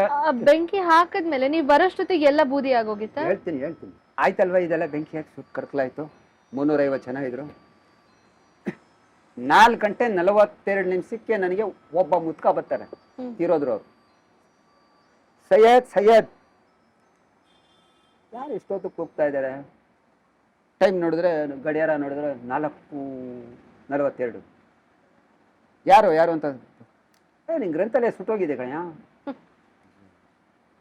ಶರ್ಟು ಹಾಕಿಲ್ಲ, ಹಂಗೆ ಡುಂಗಿಲಿದ್ದೆ. ಶರ್ಟು ಹಾಕೊಳ್ಳಿಲ್ಲ ಕಣವ. ನಾನು ಓಡ್ ಬಂದೆ. ನನ್ನ ಮಗ ಯಾಕಪ್ಪ ಅಂದ. ನನ್ನ ಅಂಗಿ ತೊಗೊಂಡು ಓಡ್ಬಾರೋ ಅಂತ. ಅವ್ನ ಅಂಗಿ ತೊಗೊಂಡು ಓಡ್ಬತ್ತಾ ಅಂಗಿ ಹಾಕೊಂಡು ಬಂದು ನೋಡಿದ್ರೆ 350 ಜನ ಇದ್ದಾರೆ. ಎಲ್ಲ ಸುಟ್ಟು ಕರ್ಕಲಾಗಿ ಕೆಂಡ ನೆಲ್ಸಮ. ನೋಡಿದ ತಕ್ಷಣ ನನಗೆ ಪ್ರಜ್ಞೆ ಹಿಂಗೆ ಅನ್ಕೊಂಡು ಹಿಂಗೆ ಬಾಲಾಡ್ಕೊಂಡು ಬೇದೋದೆ. ಇದೇ ರಸ್ತೆಯಲ್ಲಿ ಮಧ್ಯದಲ್ಲಿ ಬಿದ್ದೋಗ್ಬಿಟ್ಟೆ. 2 ನಿಮಿಷ ಎಲ್ಲ ನೀರು ತಗೋ ಬಂದು ಕೊಟ್ಟರು. ನನಗೆ ನೀರು ಬೇಕಾಗಿಲ್ಲ, ತಡೀರಿ ಅಂದ್ಬಿಟ್ಟು ಸ್ವಲ್ಪ ತಲೆ ಮೇಲೆ ಹಾಕ್ಕೊಂಡೆ ನೀರು. ಶಾಂತಿ ಇದ್ದು ಮೊಬೈಲ್ ತೆಗ್ದೆ, ಮಾಡಿದೆ ಲೈವ್. 7 ನಿಮಿಷದ ಲೈವ್ ಮಾಡಿ ಫೇಸ್ಬುಕ್ ಲೈವ್. ನಾನು ಹೇಳ್ಕೊಂಡು ಬರ್ತಾ ಇದ್ದೆ, ಕರ್ನಾಟಕದ ಕನ್ನಡಿಗರೇ ನನ್ನ ಗ್ರಂಥಾಲಯಕ್ಕೆ ತುಂಬ ಸಾರಿ ಅಪಾಯ ಮಾಡಿದ್ರು. ಈಗ ಸುಟ್ಟು ಕರ್ಕಲಾಗೋಗಿದೆ. ಕನ್ನಡ ಉಳಿಸ್ಬೇಕು ಅಂತ ಇದ್ರೆ ಕನ್ನಡನ ನಾಳೆ ದಿವಸ ನೀವು ಕನ್ನಡನ ಉಳಿಸೋಕ್ಕೂ ಆಗಲ್ಲ, ಬದುಕಿಸೋಕ್ಕೂ ಆಗಲ್ಲ. ಇವತ್ತು ಕನ್ನಡ ಉಳಿಸೋದು ಇದ್ರೆ ಈ ಗ್ರಂಥಾಲಯಕ್ಕೆ ಎಲ್ರಿಗೂ ಶೇರ್ ಮಾಡಿ. ಸುಟ್ಟು ಹಾಕಿದ್ದಾರೆ, ಯಾರು ಅಂತ ನನಗೆ ಗೊತ್ತಿಲ್ಲ. 11,000 ಪುಸ್ತಕ ಸುಟ್ಟು ಕರಕಲಾಗಿದೆ. ಯಾವಾಗ ಬೆಂಕಿ ಬಿದ್ದಿದೆ ಗೊತ್ತಿಲ್ಲ ಅಂದ್ಬಿಟ್ಟು ಲೈವ್ ಮಾಡಿಬಿಟ್ಟು 7 ನಿಮಿಷ. ಆಮೇಲೆ ಹೋಗಿ ಕೂತ್ಕೊಂಡೆ. ಅಲ್ಲಿ 2 ನಿಮಿಷ ಕೂತ್ಕೊಂಡ್ಮೇಲೆ ತಿರ್ಗಾ ಜ್ಞಾನ ಬಂತು. ಪೊಲೀಸ್ ಸ್ಟೇಷನ್ಗೆ ಓಡೋಣ ಅಂತ ಕಂಪ್ಲೇಂಟ್ ಕೊಡೋಕ್ಕೆ. ಇದು ಆಯ್ತಲ್ಲ, ಎಲ್ಲ ನೆಲ್ಸಮ ಹೋಗಿದೆ ಕೆಂಡ. ಅಷ್ಟು 11,000 ಪುಸ್ತಕ ಏನಿಲ್ಲ. 12:40 ಬಿದ್ದಿತ್ತು ಬೆಂಕಿ. 4:42 ಅಂದ್ರೆ ಏನಿರ್ತದೆ ಇಲ್ಲಿ? ಎಲ್ಲ ನೆಲ್ಸಮ ಕಣವ, ಬರೀ ಬೆಂಕಿ ಕೆಂಡ ಉಳ್ದಿರೋದು. ಆಮೇಲೆ ಬಂದೆ ಅಲ್ಲಿ 2 ನಿಮಿಷ ಕೂತ್ಕೊಂಡೆ. ಆಮೇಲೆ done done done done done done ಅಂತ ನೀರು ಹಾರಿಸೋದು, ಫೈರ್ ಬ್ರಿಗೇಡ್. ಆವಾಗ ಬಂತು ಬೆಳಗ್ಗೆ ನೀವು ಬಂದ ಮೇಲೆ. ಪಾಪ ಅವ್ರದ್ದೇನೂ ಇಲ್ಲ, ಕರಿಯವ್ರದ್ದು. ಬಂದರು, ಆರಿಸಿದ್ರು, ನನಗೆ ಕುಂಡ್ರಿಸ್ಕೊಂಡ್ರು. ಯಾರು ಮಾಲೀಕ? ನಾನೇ ಮಾಲೀಕ. ಎಷ್ಟು ನಷ್ಟ ಆಯಿತು, ಇದು ಬೆಲೆ ಕಟ್ಟೋದಿಕ್ಕೆ ಆಗೋಲ್ಲ. ನಿಮ್ಮ ಹೆಸ್ರೇನು? ಸೈನ್ ಮಾಡಿಸ್ಕೊಂಡ್ರು. ಯಾರ ಮೇಲೆ ಅನುಮಾನ ಇದೆ? ಕನ್ನಡದ ವಿರೋಧಿ ಸುಟ್ಟು ಹಾಕೋದು. ಸೈನ್ ಮಾಡೋಕ್ಕೂ ಕೈ ಬರ್ತಾ ಇಲ್ಲ. ಮತ್ತೆ ಆಮೇಲೆ ಅವತ್ತು 6 ರೂಪಾಯಿ ಕಣವ ಟೀ ಕುಡಿಬೇಕು ಅನಿಸ್ತದೆ. ಸ್ಟೇಷನ್ಗೆ ಹೋಗ್ಬೇಕು, 6 ರೂಪಾಯಿನೂ ಇಲ್ಲ. ಯಾರ ಹತ್ರನೂ ಕೇಳಲ್ಲ ನಾನು. ಕೇಳುದು ಸಾಲನೂ ತಗೊಳ್ಳಲ್ಲ. ನನ್ನ ಮಗನ ಹತ್ರ 10 ರೂಪಾಯಿ ಇಸ್ಕೊಳಕ್ಕೆ ಅವನ ಹತ್ರನೂ ಕೇಳಲ್ಲ. ಮಕ್ಕಳು ಮರಿ ಹತ್ರನೂ ಕೇಳಲ್ಲ ನಾನು ಟೀಗುವೆ. ಏನು ಮಾಡೋಣ ಅನ್ಬಿಟ್ಟು ಸ್ಟೇಷನ್ಗೆ ಹೋಗ್ಬೇಕು. ಜನ ಎಲ್ಲ ಕುಂತಿದ್ದಾರೆ. ಜನ ಎಲ್ಲ ಏನು ಹೇಳ್ತಾ ಇದ್ದಾರೆ, ನೀವು ಭಯ ಪಡಬೇಡಿ, ನಾವು ಕೊಡ್ತೀವಿ. ಆ ಮಾತು ಆಮೇಲೆ ಹೇಳ್ತೀನಿ. ಕೆಲವ್ರು ಹೇಳಿದ್ರು, ಭಯ ಪಡಬೇಡಿ. ಎಲ್ರೂ ಒಂದು ಜನ 5:15 ಗಂಟೆ ಆಯಿತು. ಫೈರ್ ಬ್ರಿಗೇಡ್ ಅವ್ರಿಗೂ ಕಳಿಸ್ದೆ. ಆಮೇಲೆ ಬಂದು 40 ಪೊಲೀಸ್ ಜೀಪ್ಗಳು ಬಂದು, ಒಂದು 30 ಬಂದು. ನಮ್ಮ ಲೋಕಲ್ ಸ್ಟೇಷನ್ ಅವು ಎಲ್ಲರೂ ಇನ್ಸ್ಪೆಕ್ಟರ್ ಅವರೆಲ್ಲ ಇಂಗ್ಲೀಷಲ್ಲೇ ಮಾತಾಡಿದ್ರು ನನ್ನ ಎದುರುಗಡೆ. ಆಮೇಲೆ ಕರೆಂಟ್ ಇತ್ತಾ ಅಂತ ಕೇಳಿದ್ರು ಅವರು. ಕರೆಂಟ್ ಇರಲಿಲ್ಲ. ನಾನೇನೇನೋ ಜಾಸ್ತಿ ಹೇಳ್ಬೋದು, ನಾನು ಕೇಳುವಷ್ಟು ಹೇಳಬೇಕು ಅಂದರು. ಆಯ್ತು ಬುದ್ಧಿ, ಏನು ಹೇಳ್ಬೇಕು ಬುದ್ಧಿ, ಕರೆಂಟ್ ಇತ್ತಾ ಇಲ್ವಾ? ಕರೆಂಟ್ ಇರಲಿಲ್ಲ. ಆಮೇಲೆ ಏನೇನೋ ಮಾತಾಡ್ಕೊಂಡು ಹೋದ್ರು ಅವರು. ಆಮೇಲೆ ಸ್ಟೇಷನ್ಗೆ ಓಡೋಗಿ ಕಂಪ್ಲೇಂಟ್ ಕೊಡೋಕೆ ಹೋದೆ. ಅವ್ರು ಹೇಳಿದ್ರು, ಸೈದಿ ಸಾಗರ 9 ಗಂಟೆಗೆ ಬನ್ನಿ, ಸಾಹೇಬ್ರು ಬರಬೇಕು. ಈಗ ನಿಮ್ಮ ಅಡ್ರೆಸ್ಸು, ನಿಮ್ಮ ಹೆಸರು ಸೈನ್ ಮಾಡ್ಬಿಟ್ಟು ಹೋಗಿ ನಾವು ಕಂಪ್ಲೇಂಟ್ ತೊಗೋತೀವಿ, ದೊಡ್ಡ ಆಫೀಸರ್ ಬನ್ನಿ. ಸರಿ ಕೊಟ್ಬಿಟ್ಟು ಅಲ್ಲಿ ಬರ್ತಿದ್ದೆ. ಯಾರೋ ನಮ್ಮಣ್ಣ ಏನೋ ಕರೆದಿ ಒಂದು ಟೀ ಕೊಡಿಸ್ದ. 2 ಟೀ ಕುಡ್ಕೊಂಡು ಬಂದು ಇಲ್ಲಿ ತಿರ್ಗಾ ಕುಂತ್ಕೊಂಡೆ. ಅಲ್ಲಿಂದ ಶುರುವಾಯಿತು. ಆಮೇಲೆ ಏನಾಯಿತು, 9 ಗಂಟೆಗೆ ಸುಮಾರು ಒಂದು 150 ಪೊಲೀಸ್ ಬಂದರು. ಲೈವ್ ಬಿಟ್ಬಿಟ್ಟಿದ್ದೆ, ಹೊಂಟಾಯ್ತದು. ತುಂಬಾ ಜನಕ್ಕೆಲ್ಲ ಹೊಂಟಾಯ್ತದು. BBC-ಗೂ ಹೊಂಟಾಯ್ತು, ಆಫ್ರಿಕಾಗೂ ಹೊಂಟಾಯ್ತು. ಲೈವ್ ಅಂದಮೇಲೆ ಗೊತ್ತಲ್ಲ, ಪ್ರಪಂಚಕ್ಕೆ ಹೊಂಟೋಗುತ್ತೆ. ಲೈವ್ ಬಿಟ್ಬಿಟ್ಟೆ, ಅದೆಲ್ಲ ಆಯಿತು. 9 ಗಂಟೆಗೆ ಇನ್ಸ್ಪೆಕ್ಟ್ರು ಹೇಳಿದ್ರು, 3 ಸ್ಟಾರ್ ಅವರು, ಸೈದಿ ಸಾಕೋರೆ ಇದೆಲ್ಲ ಬಿದ್ದಿದೆ, ಇದೆಲ್ಲ ತುಂಬಿಸ್ಬಿಡೋಣ, ಇಲ್ಲರೆ ಬೇರೆಗೆ ಇದಾಗುತ್ತೆ, ತುಂಬಿಸ್ಬಿಡೋಣ ಸರ್, ತುಂಬಿಸಿ. ಒಂದು ಕೆಲಸ ಮಾಡಿ, ತುಂಬೋಗಿಂತ ಮೊದಲು ನಿಮ್ಮ ಕಡೆಯಿಂದ ಇಬ್ಬರು ಯಾರಾರ ಸಾಕ್ಷಿ ಹೇಳೋಕ್ಕೆ, ಇದು ಸುಟ್ಟೋಗಿದೆ ಅಂತ ಹೇಳೋಕ್ಕೆ ಕರೀರಿ. ಈಗ ಯಾರು ಬರ್ತಾರೆ ನನ್ನ ಕಡೆ ಹೇಳೋಕ್ಕೆ? ಯೋಚನೆ ಮಾಡಿದೆ. ಇದ್ದಾರೆ, ಬರೋರು ಇದ್ದಾರೆ. ಯೋಚನೆ ಮಾಡಿದೆ. ಎದುರುಗಡೆ ಬಿಲ್ಡಿಂಗ್ ನನಗೋದೆ. ಅವ್ನು ಕಾಲು ಹಿಡ್ಕೊಂಡೆ. ನೀನು ಬಂದು ಹೇಳ್ಬಿಟ್ರೆ, ನೀನೇನು ಸೈನ್ ಮಾಡೋದು ಬೇಕಾಗಿಲ್ಲ, ಬೂರಿ ಸುಟ್ಟೋಗಿದೆ ಅಂತ ಹೇಳ್ಬಿಟ್ರೆ ನಮಸ್ಕಾರ ಹ್ಞೂ ಅಂದ್ಬಿಟ್ಟು ಕೈ ಕೊಟ್ಬಿಟ್ಟ.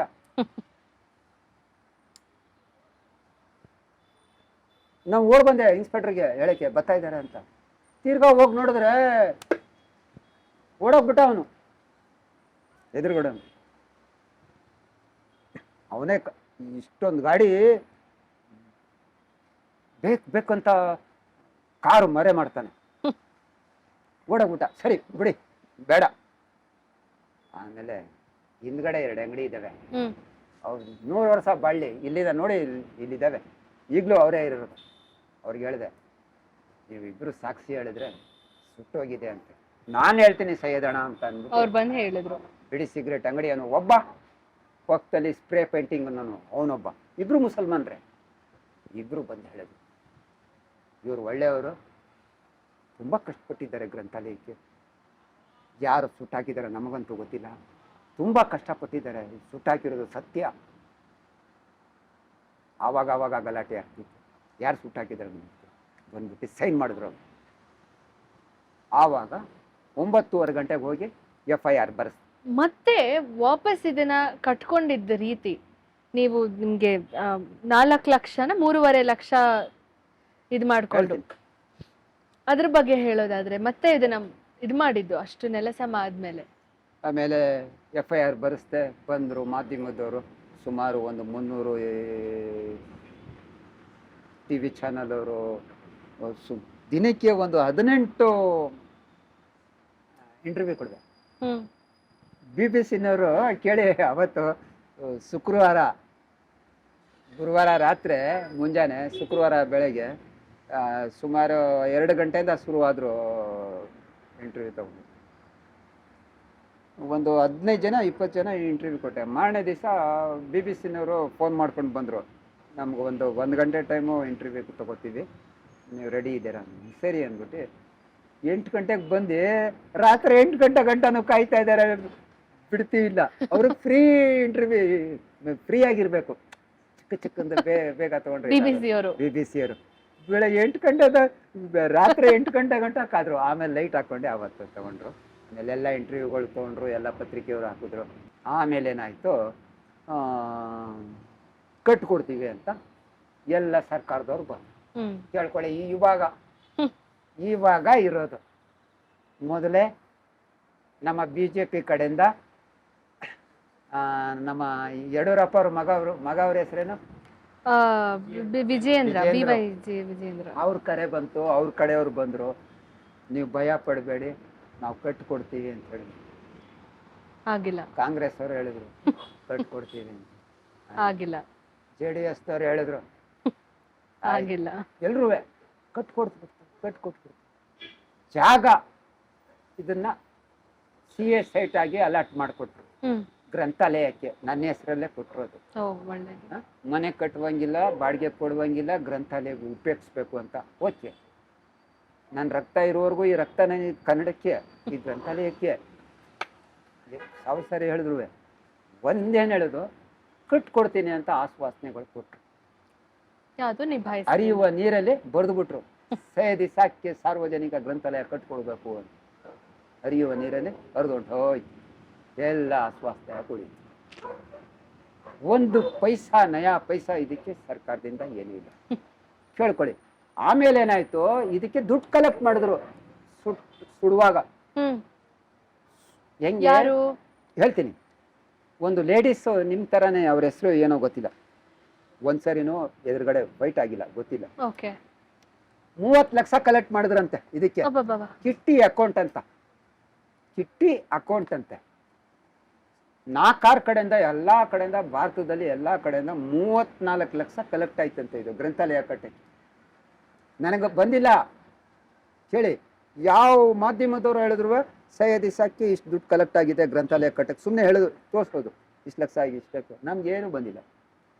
34 ಲಕ್ಷ ಕಲೆಕ್ಟ್ ಆಗಿದೆ ಅಂತ ಎಲ್ಲರೂ ತೋರಿಸೋರು ಗ್ರಂಥಾಲಯ ಕಟ್ಟಕ್ಕೆ. ಉಳಿದಿದ ಆಮೇಲೆ ಇದಕ್ಕೆ 2ನೇ ಬಾರಿ 3ನೇ ಬಾರಿ ನಮ್ಮ ಕಾಂಗ್ರೆಸ್ ಪಾರ್ಟಿ ಯಾರು, ಜಮೀರ್ ಅಹಮದ್ 2 ಲಕ್ಷ ರೂಪಾಯಿ ಈ ಗ್ರಂಥಾಲಯಕ್ಕೆ ಒಬ್ರು ನಮ್ಮ ರೂಪೇಶ್ ರಾಜಣ್ಣ ಅಕ್ಕನ, ರೂಪೇಶ್ ರಾಜಣ್ಣ ಅಂತ ಅವರು, ಇನ್ನೊಬ್ರು ಖಾದರ್ ಏನೋ ಅಂತ, ಖಾದರ್ ಅಲ್ಲ ಏನೋ ಒಂದು ಇನ್ನೊಂದು ಹೆಸರಿತ್ತು, ಅವರಿಬ್ರು ತಗೊಂಬಂದು ರೂಪೇಶ್ ರಾಜಣ್ಣ ನನಗೆ ಮೊದಲು ಕರೆ ಮಾಡಿದ್ದು, ಸೈಯದ್ ಇಸಾಕ್ ನೀವು ಈ ಸುಡೋಕ್ಕಿಂತ ಮೊದಲೇನೆ ಬಂದು ರೂಪೇಶ್ ರಾಜಣ್ಣ ಇಲ್ಲಿ ಗುಡಿಸ್ಲಿದ್ದಾಗೆ ಬಂದು ಲೈವ್ ಮಾಡಿದ್ರು ರೂಪೇಶ್ ರಾಜಣ್ಣ. ಆಮೇಲೆ ಸುಟ್ಟೋದ್ಮೇಲೆ ಸೈಯದ್ ಇಸಾಕ್ ಅವರೇ ಜಮೀರ್ ಅಹಮದ್ 2 ಲಕ್ಷ ಕೊಟ್ಟವ್ರೆ, ಭಯ ಪಡಬೇಡಿ, ನಾಳೆ ಮಧ್ಯಾಹ್ನ ಗಂಟ ನಾವು ಬರ್ತೀವಿ ಅಂದ್ಬಿಟ್ಟು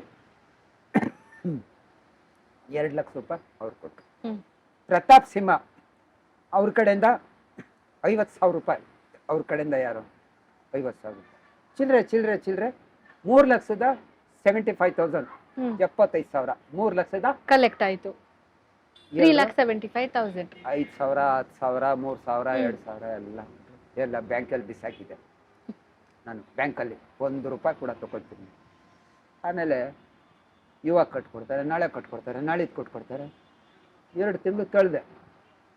ಆಮೇಲೆ ಕಾರ್ಪೊರೇಷನ್ ಅವ್ರು ಬಂದರು, ಕೆಲವ್ರು ಬಂದು ಈ ಏರಿಯಾದ ಕಾರ್ಪೊರೇಟ್ರು ಅಯ್ಯೂಬ್ ಖಾನ್ ಸಾಹೇಬ್ರು ಅಂತ, ಅವರು ಆವಾಗಿದ್ರು ಕಾರ್ಪೊರೇಟ್ರು ಈ ಏರಿಯಾಕ್ಕೆ. ಮತ್ತು ನಮ್ಮ ಮೂಡ ಚೇರ್ಮನ್ರು ರಾಜು ಅವರು ಅಂತ, ಅವರು BJP ಸರ್ಕಾರ ಆಯಿತು ಅವಾಗ ಅವರು. ಮತ್ತು ನಮ್ಮ ಶಿಲ್ಪನಾಗ್ DC ಸಾಹೇಬರು, ಶಿಲ್ಪನಾಗ್ ಟ್ರಾನ್ಸ್ಫರ್ ಆಗ್ಬೋದು ಹೊಂಟೋದ್ರು ಅವರು, ಇವರಿಗೆ ಫೈಟ್ ಆಗಿ ಹೊಂಟೋದ್ರು. ಅವರೆಲ್ಲ ಬಂದು ಇಲ್ಲಿ ಗ್ರಂಥಾಲಯ ಕಟ್ಟೋದು ಮಾತಾಯಿತು. ಬರೀ ಆಶ್ವಾಸನೆ ಕೊಟ್ಟರು, ಅವರು ಕಟ್ಕೊಡ್ತೀವಿ ಅಂತ ಹೇಳಿದ್ರು, ಹೊಂಟೋದು. ಅವ್ರು ಹೇಳಿದ್ರು, ಈ ಏರಿಯಾದ ಕಾರ್ಪೊರೇಟ್ರ್ ಹೇಳ್ದ, ಎಲ್ಲರೂ ಕುಂತವ್ರೆ, ಇವಾಗ ನಿಮ್ಮ ಹತ್ರ ದುಡ್ಡು ಎಷ್ಟು ಕಲೆಕ್ಟ್ ಆಗಿದೆ, ಈ ಏರಿಯಾದ ಕಾರ್ಪೊರೇಟರ್ ಹೇಳ್ತಾ ಇರೋದು, ಇವಾಗ ನಿಮ್ಮ ಹತ್ರ ಎಷ್ಟು ದುಡ್ಡು ಕಲೆಕ್ಟ್ ಆಗಿದೆಯೋ ಅದನ್ನ ಕೊಟ್ಬಿಡಿ. ಯಾರಿಗೆ? ಅವ್ರಿಗೆ ಕೇಳಿ ಅದನ್ನ ಕೊಟ್ಬಿಡಿ ಸರ್ಕಾರಕ್ಕೆ. ಯಾರು ಹೇಳ್ತಾ ಇರೋದು? ಕಾರ್ಪೊರೇಟ್ರು. ಕೊಟ್ಬಿಡಿ ಎಲ್ಲ. ನೋಡಿ ಎದುರುಗಡೆ ಸೀಟ್ ಇದೆ, ಅಲ್ಲಿ ಅಲ್ಲೋಗಿ ಕೂತ್ಕೊಳ್ಳಿ ಅಂದ್ರು. ನಾವು ಕಟ್ಕೊಡ್ತೀವಿ ಇಲ್ಲಿ ಅಂತ ಹೇಳಿದ್ರು. ಯಾರೋ? ಕಾರ್ಪೊರೇಟರ್. ಅಲ್ಲೋಗಿ ಕೂತ್ಕೊಂಡ್ರೆ ಅಲ್ಲಿ ಗಾಂಜಾ ಹೊಡಿತಾರೆ, ಎಷ್ಟು ಉದ್ದ ಹಾಕೊಂಡು ಎಣ್ಣೆ ಹೊಡಿತಾರೆ. ನಾನು ಗಾಂಜಾ ಹೊಡಿಬೇಕು, ಎಣ್ಣೆ ಹೊಡಿಬೇಕಾಗುತ್ತೆ ಅಲ್ಲಿ ಹೋಗಿ. ಅದು ಕೂತ್ಕೊಳ್ಳೋ ಸ್ಥಳ ಅಲ್ಲ. ನೀವು ಕಟ್ಕೊಡಿ ಅಂತ ಕೇಳ್ತಾ ಇಲ್ಲ ನಾನು. 10 ವರ್ಷದಿಂದ ಗ್ರಂಥಾಲಯ ನಡೆಸಿದ್ನಲ್ಲಪ್ಪ ಪುಣ್ಯಾತ್ಮ ಕಾರ್ಪೊರೇಟರ್ ಸಾಹೇಬ್ರೆ. ಬಂದು ಕೇಳ್ದ ನನಗೆ, ಕಕ್ಕಸ್ಗುಂಡಿಗಳು ಕ್ಲೀನ್ ಮಾಡ್ತಿದ್ದೆ, 10 ವರ್ಷ ಆಯ್ತು, ಬಂದಿದೀಯಾ ನೀನು ಅಂತ ಕೇಳ್ದೆ ನಾನು. ಯಾರಿಗೆ? ಕಾರ್ಪೊರೇಟರ್. ಇವಾಗ ಬಂದ್ಬಿಟ್ಟು ನಾನು ಎಷ್ಟು ದುಡ್ಡು ಕಲೆಕ್ಟ್ ಮಾಡಿದ್ದೀನಿ, ಸರ್ಕಾರಕ್ಕೆ ಕೊಟ್ಬಿಡಿ, ನಾವು ಕೊಟ್ಬಿಡ್ತೀವಿ ಅಂತ ಹೇಳ್ತಾ ಇದ್ದೀರ. ಕೊಟ್ಬಿಡ್ತೀವಪ್ಪ. ಮೊದಲೇ ಇಲ್ಲಿ ಗುದ್ಲಿ ಪಾಜೆ ಮಾಡಿಸು, ಇವಾಗ ತಗೋ ದುಡ್ಡು. ಸರಿ ಅಲ್ವೇನವ? ಹೌದು, ಕರೆಕ್ಟ್. ಇಲ್ಲಿ ಗುದ್ಲಿ ಪೂಜೆ ಆಗ್ಲಿಲ್ಲ, ನಾನು ದುಡ್ಡು ಕೊಡ್ಲಿಲ್ಲ. 2 ತಿಂಗಳು ಕಾದೆ, ಮಾಧ್ಯಮದವ್ರು ಕರೆಸ್ತೆ ನಿಮ್ಮಂತವ್ರನ್ನ ಎಲ್ರು, ಗುದ್ಲಿ ಪೂಜೆ ಮಾಡಿಸ್ತೆ, ಕಟ್ತೆ. ಇದು ಸುತ್ತ ಕಾಂಪೌಂಡ್ ಹಾಕಿಸ್ತೆ, ಇದು ಕಟ್ತೆ. ಇದಕ್ಕೆ 1,75,000 ರೂಪಾಯಿ ಆಯ್ತು. ಕರೆಂಟು ಇದು ಇದೆಲ್ಲ ಲೈನ್ ತಗೊಳ್ಳಿದ್ರು ಎಲ್ಲ 2.5 ಲಕ್ಷ ಆಯ್ತು. ಸುತ್ತ ಕಾಂಪೌಂಡ್ ಹಾಕಿಸ್ತೆ, ಇದು ತಗಣ್ ಶೀಟು ಎಲ್ಲ ಎಷ್ಟಿತ್ತು ಎಲ್ಲ ಖಾಲಿ ಆಯ್ತು. ಗ್ರಂಥಾಲಯ ನಮ್ಮ ಸ್ವಾಮೀಜಿ ಅವ್ರಿಗೆ ಜೇಸಸ್ ಮಠದ ಅಲ್ಲಿ ನೋಡಿ, ಸ್ವಾಮೀಜಿ ಅವ್ರು ಕರೆಸ್ತೆ. ಅವ್ರು ನನಗ್ ಕರ್ಸಿದ್ರು. ಕರ್ಸಿ ನನ್ನನ್ನು ಕುಂಡ್ರಿಸ್ಕೊಂಡು 5 ನಿಮಿಷ ಮಾತಾಡಿದ್ರು. ಹಣ್ಣು ಹಂಪ್ಲ ಕೊಟ್ಟು ಊಟ ಮಾಡ್ಕೊಂಡು ಹೋಗ್ಬೇಕು ಅಂತ ಹೇಳಿದ್ರು. 10,000 ರೂಪಾಯಿ ಕೈ ಕೊಟ್ರು. ನಾನು ಹೇಳ್ದೆ, ಬುದ್ಧಿಯವರೇ ನಿಮ್ಮ ಕೈಲಿಂದ ಉದ್ಘಾಟನೆ ಅಂತ ಹೇಳಿದ್ಕೆ ಯಾರ್ಯಾರು ಬರ್ತಾರೆ ಅಂತ ಹೇಳಿದ್ರು. ನಾನು ಪ್ರತಾಪ್ ಸಿಂಹನ್ಗೆ ಹೇಳಿದ್ದೀನಿ, ನಿಮ್ಗೆ ಹೇಳಿದ್ದೀನಿ, ಶಾಲೆ ಮಕ್ಕಳಿಗೆ ಹೇಳಿದ್ದೀನಿ, ನಮ್ಮ ಏರಿಯಾದ ಕಾರ್ಪೊರೇಟರ್ಗೆ ಹೇಳಿದ್ದೀನಿ, ನಮ್ಮ ಏರಿಯಾದ MLA ಗೆ ಹೇಳಿದ್ದೀನಿ. MLA ಬರ್ನಿಲ್ಲ. ನಮ್ಮ ಕ್ಷೇತ್ರದ MLA ಸಾಹೇಬ್ರಿಗೆ, ತನ್ವೀರ್ ಸೇಠ್ ಸಾಹೇಬ್ರಿಗೆ ಹೇಳ್ದೆ ನಾನು, ಬನ್ನಿ ಬುದ್ಧಿ ಅಂತ. ಪತ್ರನೂ ಕೊಟ್ಟೆ, ಬರ್ನಿಲ್ಲ. ಇರ್ಲಿ, ಇನ್ನೊಂದ್ಸರಿ ಬರ್ತಾರ. ಇವಾಗ ಕರೆಂಟ್ ಎಷ್ಟು ಪುಸ್ತಕಗಳು ಸಂಗ್ರಹಿಸಿದ್ರೆ? 24,000 ಇದೆ. 24,000. ಬಹುತೇಕ ಕನ್ನಡ ಪುಸ್ತಕಗಳು, ಜೊತೆಗೆ ಇಂಗ್ಲಿಷ್ ಮತ್ತೆ ಉರ್ದು. ನ್ಯೂಸ್ ಪೇಪರ್ಸ್ ಎಷ್ಟು, ಯಾವ ಭಾಷೆ? ಅಲ್ಲೇ ಇದಾವೆ ನೋಡಿ. 5 ಕನ್ನಡ, 2 ಉರ್ದು, 2 ಇಂಗ್ಲಿಷ್. ಮೊದಲೇ 19-24 ಪತ್ರಿಕೆ ತರಿಸ್ತಿದ್ದೆ. ಈಗ ನನ್ಗೆ ಕಷ್ಟ ಇದೆ, ನನ್ಗೆ ಸಂಪಾದನೆ ಇಲ್ಲ. ನಾನು 4 ಗಂಟೆಗೆ ಹೇಳ್ಬೇಕು, ಚಿಂದಿ ಆಯ್ಬೇಕು, ಪ್ಲಾಸ್ಟಿಕ್ ಪೇಪರ್ ಆಯ್ಬೇಕು, ತಗೊಂಡೋಗಿ ಎದುರುಗಡೆ ಗುಜರಿ ಕಾಣಿಸ್ತಾ ಇತ್ತು ನೋಡಿ, ತೂಕ ಹಾಕ್ಬೇಕು. ಈ ಕೈ ಸ್ವಾಧೀನ ಇಲ್ಲ ನನಗೆ, ಈ ಥರ ಹೇಳಲ್ಲ. ಏನಾಗಿತ್ತು? ಇದು ಒಂದು 5 ಸಾನೆ ಕೆಲಸ ಮಾಡಿ ಮತ್ತೆ ಕಕ್ಕಸ್ ಗುಂಡಿಗಳು ಎತ್ತಿದ್ನಲ್ಲ, ಸ್ವಲ್ಪ ಇದಾಗಿದೆ. ಬರೀ ಇದರಲ್ಲೇ ಅದು ಡೇಂಜರ್ ಕೆಲಸ. ಅದು ಒಂದು 10 ವರ್ಷ 15 ವರ್ಷ ಮಾಡ್ಬೋದು, ಆಮೇಲೆ ಕೈಗಳು ಏಟು ಬೀಳ್ತವೆ. ಆ ಥರ ನನಗೆ ಏಟಾಗಿದೆ. ನೋ ಪ್ರಾಬ್ಲಮ್, ಇರೋ ಗಂಟ ಮಾಡ್ಕೊಂಡು ಹೋಗ್ತೀನಿ.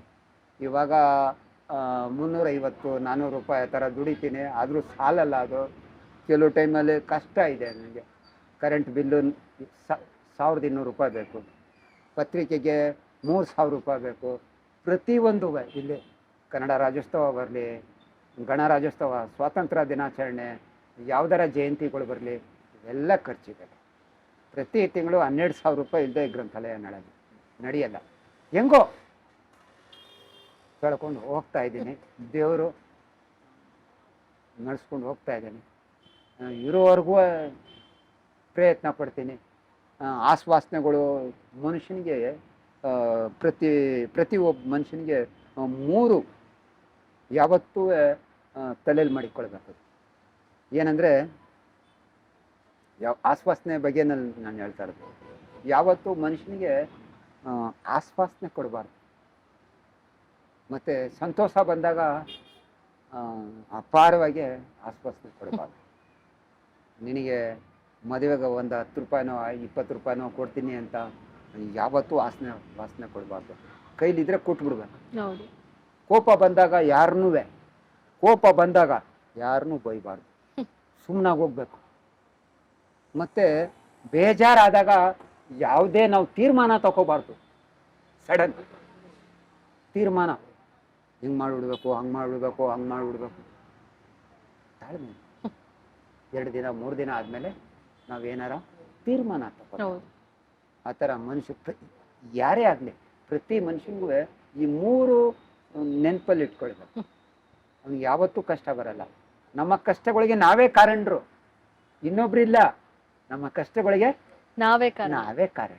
ಮತ್ತೆ ಈ ಪುಸ್ತಕನೆಲ್ಲ ನಿಮ್ಗೆ ಎಲ್ಲ ಕೊಟ್ಟಿದ್ದ? ಎಲ್ಲ ದಾನ ಮಾಡಿದ್ದು. ದಾನ ಮಾಡಿದ್ದು ಎಲ್ಲರೂ ಪುಸ್ತಕ ಪ್ರಾಧಿಕಾರದವರು 10,000 ಪುಸ್ತಕ ಕೊಟ್ಟರು. 10,000 ರೂಪಾಯಿ ದುಡ್ಡು ಕೊಟ್ಟರು. ನಮ್ಮ ಯೂನಿವರ್ಸಿಟಿ ಪ್ರೊಫೆಸರ್ ಅಸುದ್ದೀನ್ ಮುಜಫರ್ ಅಸುದ್ದಿ ಅಂತ ಅವರು ತೀರೋದ್ರು.